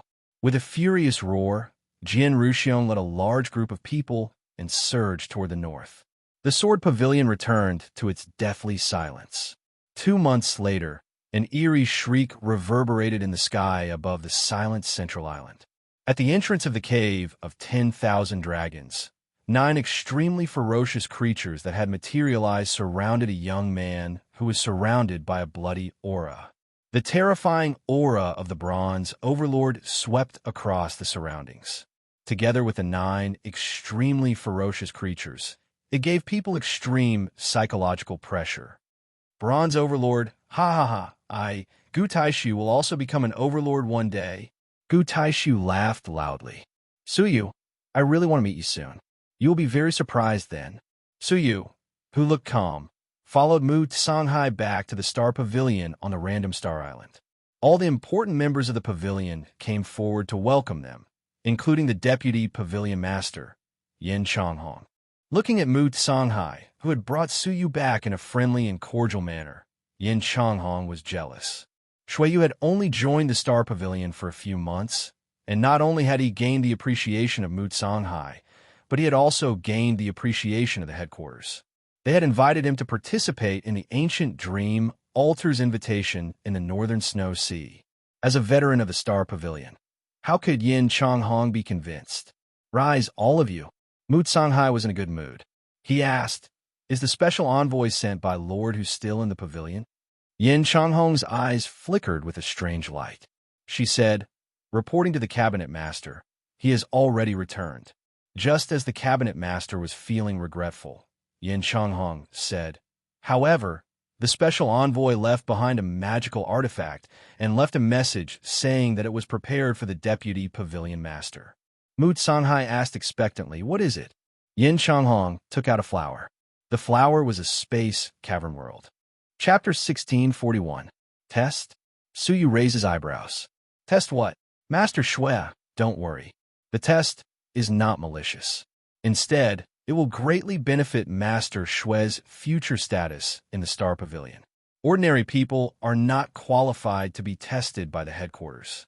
For example, the appraisers of the sub-pavilions, no matter how great their contributions are, the headquarters will never specially grant them a 1 flower one world test. These words struck a chord in Yin Changhong's heart. Not to mention the appraisers. Even as a deputy pavilion master, she was not qualified to be tested by the headquarters. One flower, one world. It was personally forged by the founder of the Stellar Pavilion, the Stellar Sovereign. It contains thousands of worlds, and being within it can stimulate one's greatest potential. Many people with outstanding aptitudes can break through to the divine Tao from within. It is boundlessly mysterious. Mu Sanghai held this item in high esteem. Of course, being in it, one flower, one world can record the relevant qualifications of the person who enters, especially the qualifications that the Star Pavilion wants to see, such as your proficiency in the alien language. So, it was the alien language? Suyu nodded. This was also the reason why he became a deputy pavilion master. Would the Star Pavilion be able to detect his potential in other aspects? He had many secrets and did not want them to be discovered so easily by outsiders. Mu Sanghai understood and added, "This test will only record Master Shui's attainments in the alien language." Is that so? Suyu was relieved and nodded. Well, since it is a request from the headquarters, I will give it a try. With a smile, Mu Sanghai opened the flower world. Suyu took a look and leaped into it. Mu Sanghai's smile faded, and he looked at Yin Changhong. Changhong, you were trained by me. I don't want to see you make any mistakes. What else did the special envoy say before he left? Tell me the truth. Yin Changhong, who was secretly proud of herself, was so frightened that she knelt down and begged for mercy. Spare me, Pavilion Master. Changhong, I did not mean to hide anything. Speak. Mu Sanghai's eyes shone with a deep light. Yin Changhong said, the special envoy warned me before he left that the higher-ups were also very interested in his strength. After all, as a mortal fairy, he defeated a level 4 Cavern World Senior. His qualifications are considered good in the headquarters. So, in addition to testing for the alien language, they also set up a strength test. I did not mean to hide anything, but Mu Sanghai sighed and said, it's because you're jealous and want to embarrass him, isn't it? The test of strength has always been exaggerated. Many people have been put in a difficult situation because of it. He is just a junior mortal fairy. How can he withstand it? Yin Changhong lowered her head. In front of the pavilion master, nothing could escape her eyes. Unexpectedly, Mu Sanghai was not angry at all. Instead, there was a hint of playfulness in his voice. However, you won't be able to see his sorry state. Recalling the miserable state of the Sword Pavilion's 7th Peak Master, Mu Sanghai couldn't help but want to laugh. He thought to himself, I'm afraid that even in their dreams, the headquarters would never imagine what kind of monster my Sword Pavilion Sea Region branch has recruited. Yin Changhong was slightly puzzled and unconvinced. She stared at the world without blinking. When Suyu entered the world of flowers, a strange scene played in front of him. It was a world brimming with life, filled with all sorts of living creatures.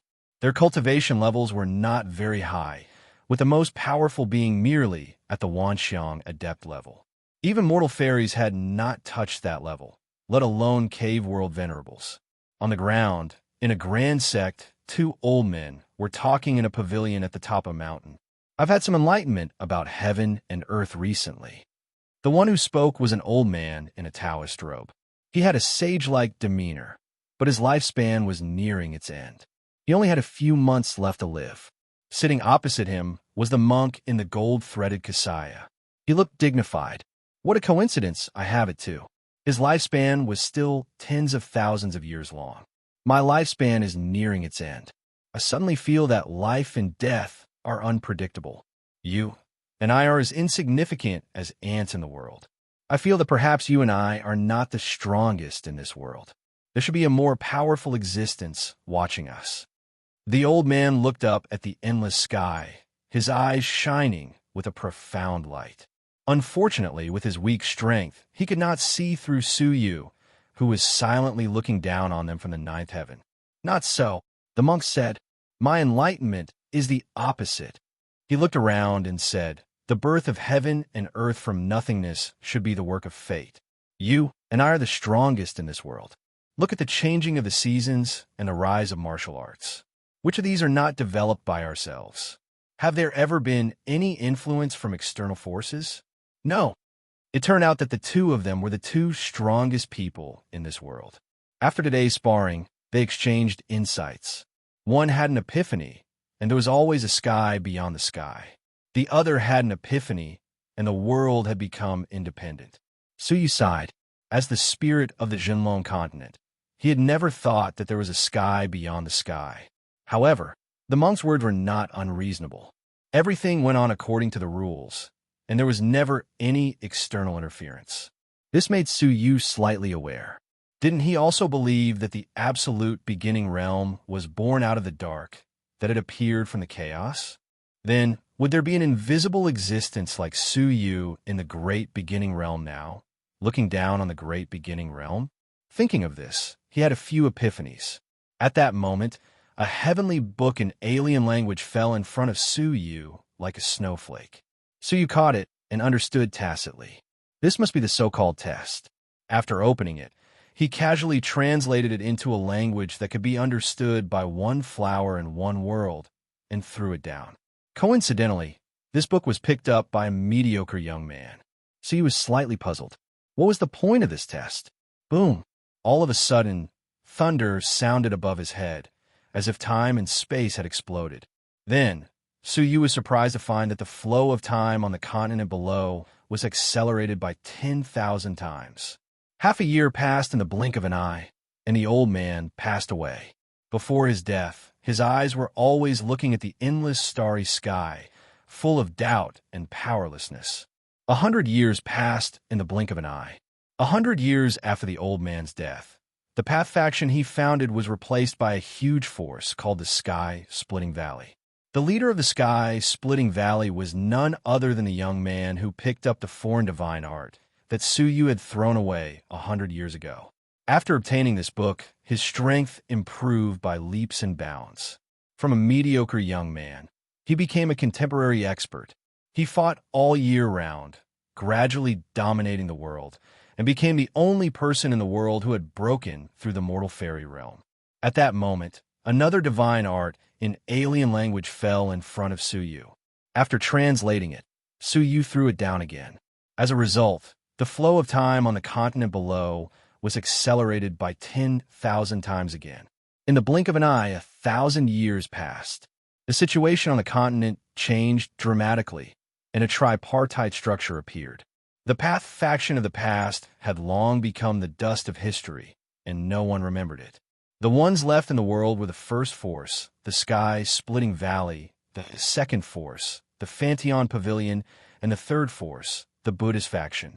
Among them, the weakest was the Buddhism faction. From the position of overlord 1,000 years ago, it had fallen to the third strongest force. Then, Suyu threw down several different foreign divine arts in succession. Every time a book fell, it accelerated the time of the world. After 20,000 years, the world had changed dramatically, and it was no longer the same as before. In the world, the Almighty was only a common level, and there were thousands of mortal fairies. There were even extreme creatures who had touched the edge of the Cavern World Master. He was a young man who founded the Sky-Splitting Valley. The Buddhism faction of the past had long been annihilated in the struggle for supremacy. In a remote corner, in a dilapidated temple, a hunchbacked monk with an old face was lying on the bed, dying, with only a trace of vitality left. His eyes stared at the ceiling, and tears of vicissitudes flowed from the corners of his eyes. "Old man, you were right.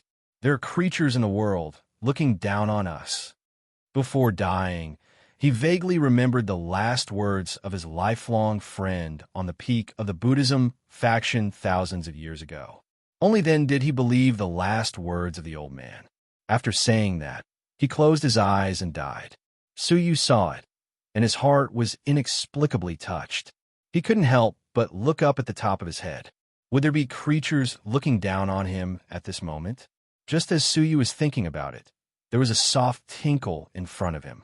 Suyu thought it was the foreign divine arts, but when he looked closely, he saw a line of small words floating in front of him. Created a primary high-level civilization, potential value of 3 stars. Suyu was slightly stunned. primary high-level civilization? Did it mean translating the foreign divine arts and bringing a brand new civilization to this world? Potential value should be what the Star Pavilion wanted to test. Suyu smiled. He could translate more than 10,000 kinds of foreign languages. Just now, he could not even understand 10%. If he really used all his language attainments, he was afraid that the definition of his potential value would be far more than just a few stars. The test is over, right? Suyu said to himself. Unexpectedly, he was not expelled by the world, but still stayed here. The continent below changed dramatically again, and time was accelerated 1,000,000 times. In the blink of an eye, billions of years had passed. The whole world had changed beyond recognition. From under the continent, an existence as strong as a level 2 cavern world master rushed out and flew straight toward Suyu, shouting, "What demon has appeared in this world?" It was an old woman in white, and she was now the strongest creature on the continent. Suyu was slightly startled. What was going on? Before Suyu could recover, he heard the old woman in white say coldly, "Creatures from the outside world, if you dare to challenge me again, I will not spare you." Challenge? Suyu had a flash of inspiration, and he thought to himself, is this a test of strength? Seeing the old woman in white attack, Suyu thought for a moment and did not move, letting the old woman hit the top of his head with her palm. The real pain came, but Suyu did not panic at all. Sure enough, when the pain reached the extreme, the pain suddenly disappeared. The surrounding world also changed rapidly, turning into the scenery of the Star Pavilion. Unsurprisingly, death meant that he was passively removed from the world of flowers. A clear line of small words hovered above Suyu's head. Number of defeated people, 0 potential value, 1 star. The 1 star was obtained because Suyu had become a cavern world master at a young age. Apart from that, there were no other bonuses. Suyu's expression was calm as he cupped his fists toward Mu Sanghai and Yin Changhong. Yin Changhong glanced at the 1 star and shook her head gently, laughing at herself. I'm actually jealous of such a person. How ridiculous. Only Mu Sanghai looked at the 1 star with a faint smile, but did not point it out. She was very clear about Suyu's true strength, which could not be measured by the 1 star. The test is complete. Master Shui, do not be discouraged. The improvement of strength lies in little by little accumulation.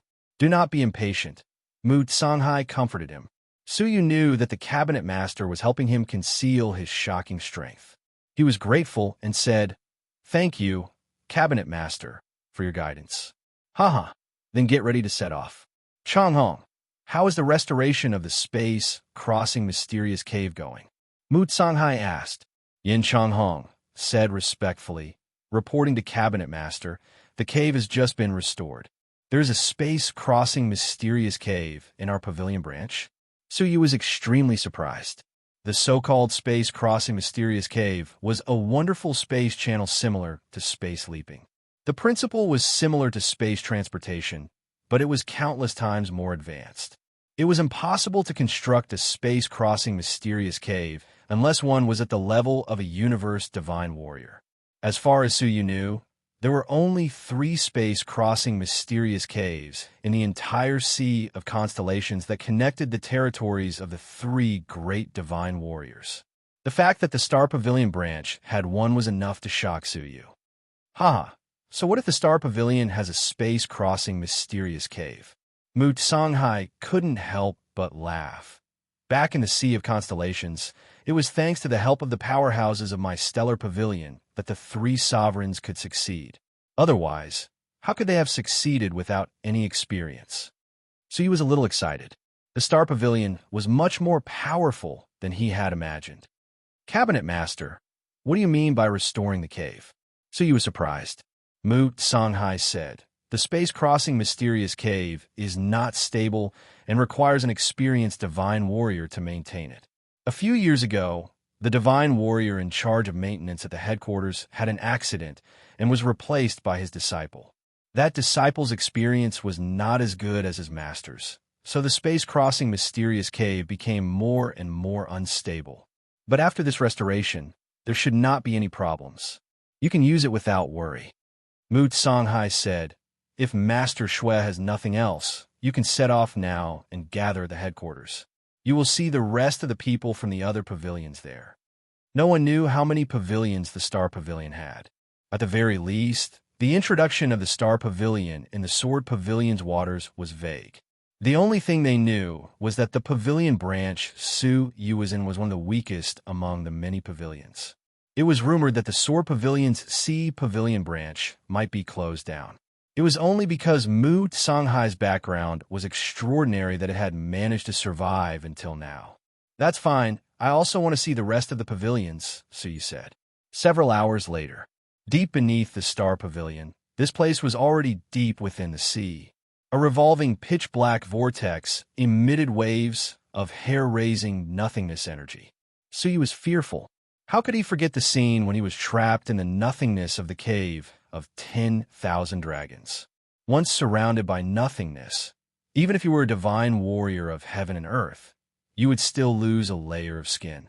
The principle of the space-crossing mysterious cave is to break the shackles of space and achieve the goal of transcending space. Hence, the surroundings of the mysterious cave are all nothingness, Mu Songhai explained.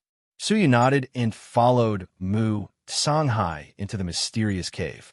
As expected, once they entered, it was as if they had entered another space. In an instant, the aura of the Sword Pavilion's seas behind them disappeared without a trace. What replaced it was the boundless power of nothingness. Su Yu was using it for the first time, so he could not help but be cautious. Moreover, for some reason, he, who had mastered the way of destiny, had a bad feeling. His thread of destiny fluctuated subtly as he went deeper into the space-crossing mysterious cave. Chapter 1642. Master Shui. Mu Songhai interrupted Su Yu's thoughts.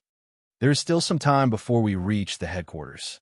I need to explain the situation of the various pavilions to you." Su Yu sighed in his heart. Wherever there were people, there would be conflicts. The Starry Tower was no exception. The headquarters of the Star Pavilion is divided into the 3 Supremes and 9 Elders. The 3 Supremes are the 3 Pavilion Masters under the General Pavilion and are in charge of the affairs of the Star Pavilion. Even the 3 great sovereigns of the Sea of Constellations have to be courteous when they meet. As for the 9 Pavilion Chiefs, they are the Pavilion Chiefs under the jurisdiction of the 3 Venerables. There are a total of 9 Pavilion Chiefs, and each of them possesses great authority. They are in charge of the various Pavilion Chiefs. My Sword Pavilion Sea Region branch is under the jurisdiction of Pavilion Master Hu. Other than us, Pavilion Master Hu is also in charge of 100 other pavilions. The Pavilion Master Hu that Mu Songhai mentioned should be the Lord Hu that she had mentioned several times. Su Yu listened patiently and did not interrupt. This was because he knew that Mu Songhai wanted to say something more important. Sure enough, Mu Songhai said, "Our gathering this time is only for the 100 pavilions under Pavilion Head Hu's jurisdiction. We will not meet with the pavilions under the jurisdiction of other pavilion heads.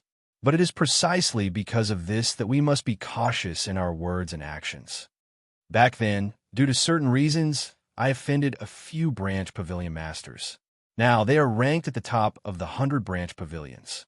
I believe that they will make things difficult for you in this gathering. Therefore, Grandmaster Shui, unless it is absolutely necessary, please do not clash with them." As expected, Su Yu nodded without hesitation. Unless the one who provoked him was a silver overlord, no one would dare to provoke him. On the other hand, Yin Changhong's beautiful eyebrows inadvertently condensed a trace of worry. After saying this, Mu Songhai introduced the general situation of the headquarters to Su Yu. The group talked as they walked, slowly rushing to the end of the Yuekong Mystic Cave. However, Su Yu was increasingly aware that as the void-crossing mysterious cave got closer, the fluctuations of his line of destiny became clearer and clearer. He had a feeling that something bad was about to happen. In the past, Su Yu wouldn't have been able to detect it. However, as he grasped the divine path of destiny, the indescribable sense was getting stronger day by day. We're almost at the exit, but we have to be careful. This void-crossing mysterious cave has just been repaired, so it might not be completely stable yet. Don't release too much power and disturb the void-crossing mysterious cave. In front of him, a cave entrance shrouded in multicolored light came into view. Suyu felt that the thread of fate was becoming more and more unstable. That was definitely not a good sign. All of a sudden, Suyu discovered that there were a few smaller holes of 5 colors near the exit of the 5 colors cave, which were distributed on both sides of the exit.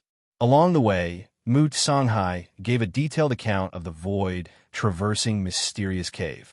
The smaller exit was the exit to the nearby area. This was to prevent the exit of the space-crossing mysterious cave from collapsing. The people in the mysterious cave would have a way out. Suyu's eyes flickered. When they were only a few hundred feet away from the exit, he clenched his right hand, which was hidden in his sleeve. In an instant, the law of space appeared without any warning. The void-crossing mystic cave had just been repaired and was very sensitive. The appearance of the laws had a great impact on the void-crossing mystic cavern. When Mu Tsanghai noticed the sudden birth of the law of space, it was already too late. The entire void traversing profound cave began to tremble. The surrounding nothingness squeezed through the cave and surged wantonly. The multicolored exit flickered and disappeared, shrinking unpredictably. Mu Tsanghai's expression changed, and he hurriedly shouted, "Go!" The exit was about to collapse. "Follow me closely." Yin Chanhong's face was deathly pale. Once something happened to the void traversing profound cave, it would definitely be a matter of life and death. How could she dare to hesitate? With a leap, she followed Mu Tsanghai out of the mysterious cave. The two of them arrived outside the mysterious cave. Looking back, they could not help but feel fear. They saw the entrance of the mysterious cave collapse with a loud bang under the destruction of the nothingness. If they had been a step slower, they would have been buried in the mysterious cave. But before they could rejoice, Mu Tsanghai's heart thumped. He did not see Suyu. Where is Master Shui? Mu Tsanghai stared at the collapsed entrance in disbelief. Yin Chanhong also froze. He was just following behind me. The two of them stared at the exit, their hearts in a mess. Yin Changhong comforted him. "Cabinet Master, maybe he escaped from the other exits?" Mu Tsanghai nodded absent-mindedly. "That must be the case. Master Shui has always been quick-witted." Jian Ruxiong mobilized the forces of the Jianxian Ocean, but was unable to do anything to Master Shui. "Let's go. We will immediately rush to the other exits to check." They had just left when a beautiful woman wearing a gorgeous robe slowly appeared near the collapsed exit. Her cultivation level was terrifying. She held a white feather that was gradually withering. The feather was decayed, but it still had traces of the declining fate aura. Is it the fault of the feather of destiny? Suyu did not appear. The beautiful woman stared at the collapsed exit, frowning slightly.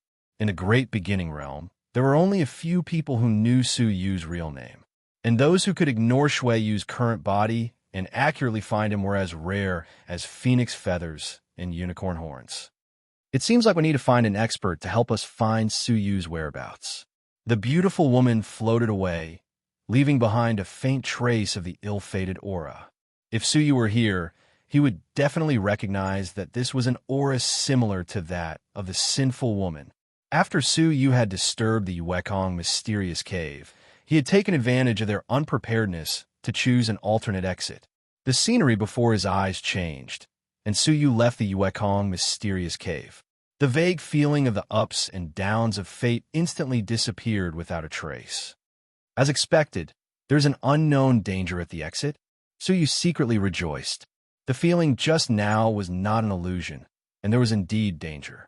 The path of destiny that was meant to revive Xia Jingyu had inadvertently saved Suyu's life. "Uncle, that big dog seems very fierce. Is it talking to us?" Little Jingyu, who was beside Suyu, tugged at his hand and asked softly. Suyu tilted his head to look and was slightly shocked. There was a strange dog 10,000 feet away from them. Its whole body was covered with barbs that looked like steel needles. The tips of the barbs were dark green, as if they had been dipped in poison. The dog's head extended from its forehead to both sides of its cheeks, and a dark red line of blood extended from its forehead. A pair of evil eyes were staring at Su Yu and little Jingyu, who had suddenly appeared. The dog stared at Su Yu, but did not attack. Instead, it turned around and left. However, right at that moment, it suddenly turned around and dashed in front of Su Yu at an astonishing speed. The two bloody lines on its forehead opened up eerily, and its entire head split open. Within the three halves of the head, there were layers upon layers of fangs, crisscrossing with each other. It was extremely hideous. Once it bit its prey, there was no way it could escape. Unfortunately, no matter how cunning it was no match for Su Yu's instinctive vigilance. With a contemptuous smile, Su Yu casually raised a divine sword, and the sword energy swept across, cutting the strange dog in half. Little Jingyu covered her face, half an eye peeking out from between her fingers. She approached Su Yu and said, "Uncle, this dog is so fierce." Su Yu said, "This is a corpse-loving dog. It was born with the level of a world senior. It is very dangerous. Luckily, Uncle is powerful." Little Jingyu looked up at Su Yu with admiration, revealing a delicate and brilliant smile. Su Yu raised his eyes and looked into the distance, shaking his head solemnly. "No, the danger I'm talking about is not its natural cultivation level, but the fact that corpse-loving dogs never act alone. There are at least 10 of them, and as many as 1,000 of them, and among them, there must be a dog king." "How?" As if responding to Su Yu's words, a loud and clear dog bark came from afar. Su Yu was at the bottom of a valley. The corpse-loving dog that he had just killed was at the top of the valley. It must have been a corpse-loving dog in charge of patrolling. Its death seemed to have attracted the attention of the other corpse-loving dogs. "We should not stay here for long. Let's go and meet up with Cabinet Master Mu," Su Yu said. He held little Jingyu's hand and soared into the sky. Unexpectedly, a loud cry for help came from the place where the dogs were barking. "Your Excellency, are you from the Starry Pavilion? Please lend us a hand." Su Yu was taken aback. After a moment's hesitation, he turned around and flew towards the place where the dogs were barking. Looking from above, 10 level 1 Cavern World Senior corpse-loving dogs had surrounded a man and a woman in the center. The man and the woman were not weak. They both had the strength of a level 1 Cavern World Senior. Relying on powerful divine techniques and divine weapons, they had been fighting against the 10 corpse-loving dogs until now. It was obvious that they wanted to break out of the encirclement. However, the corpse-loving dogs were very experienced in collective movement and did not give them a chance at all. They trapped them in the center of the encirclement and continued to deplete their divine energy. Now, their divine energy was running low, and they were in a precarious situation. If they did not have external help, they would become food for the corpse-loving dogs sooner or later. Seeing Su Yu approaching, the two of them looked excited. The young man shouted, "I am an appraiser from the Red Leaf Pavilion. Your Excellency has the aura of the Starry Pavilion's identity jade badge on you. You must be from the Starry Pavilion. Please lend us a hand." Red Leaf Pavilion? So you had a slight impression of it. Among the 100 pavilions, it was ranked very high. Unlike the Sword Pavilion, the Red Leaf Pavilion not only trained appraisers, but also young talents. It was said that they had cultivated a large number of amazing talents. This matter had alarmed a pavilion master, and he hereby commended them and summoned all the pavilions to learn from the Red Leaf Pavilion. Many pavilions followed suit and cultivated a terrifying number of young, strong men. And the Red Leaf Pavilion was one of the strongest. Not only that, but the Red Leaf Pavilion was also unique in all aspects of management and ranked among the best. In contrast, the Sword Pavilion was located in a remote area, and the number of young talents under its command was pitifully small. There was no one that could be used at all. In terms of management, its annual profit was less than that of the Red Leaf Pavilion in a month. As for talent, it was even more incomparable. The Red Leaf Pavilion was full of talents. For example, the Red Leaf Pavilion had as many as 3 talented talents who were proficient in the language of the foreign tribes that Mu Songhai regarded as a treasure. He did not expect to encounter the Red Leaf Pavilion here. Su Yu muttered to himself. He was not someone who would stand by and watch others die. Furthermore, they were both from the Star Pavilion, and the Red Leaf Pavilion did not have any enmity with the Sword Pavilion. After thinking for some time, Suyu took out the beauty under the moon. Shreds of sharpness gathered in his palm. The blade of the beauty under the moon had an additional layer of transparent crystal light. After confirming that Suyu was going to help, the two of them were overjoyed. The man said, "Sir, we are about to use our life-saving divine technique to break free from the attack of the corpse-loving dogs. Please cooperate with us and hold back the two corpse-loving dogs. If we can escape, we will reward you handsomely." Break free? Suyu rubbed his chin and nodded. He then shook his head. "It is a little troublesome. Forget it. Let me do it. You just have to protect yourselves." The two of them were stunned for a moment. They could tell that Suyu's cultivation level was not as high as theirs, and that was why they had requested to hold back the two corpses.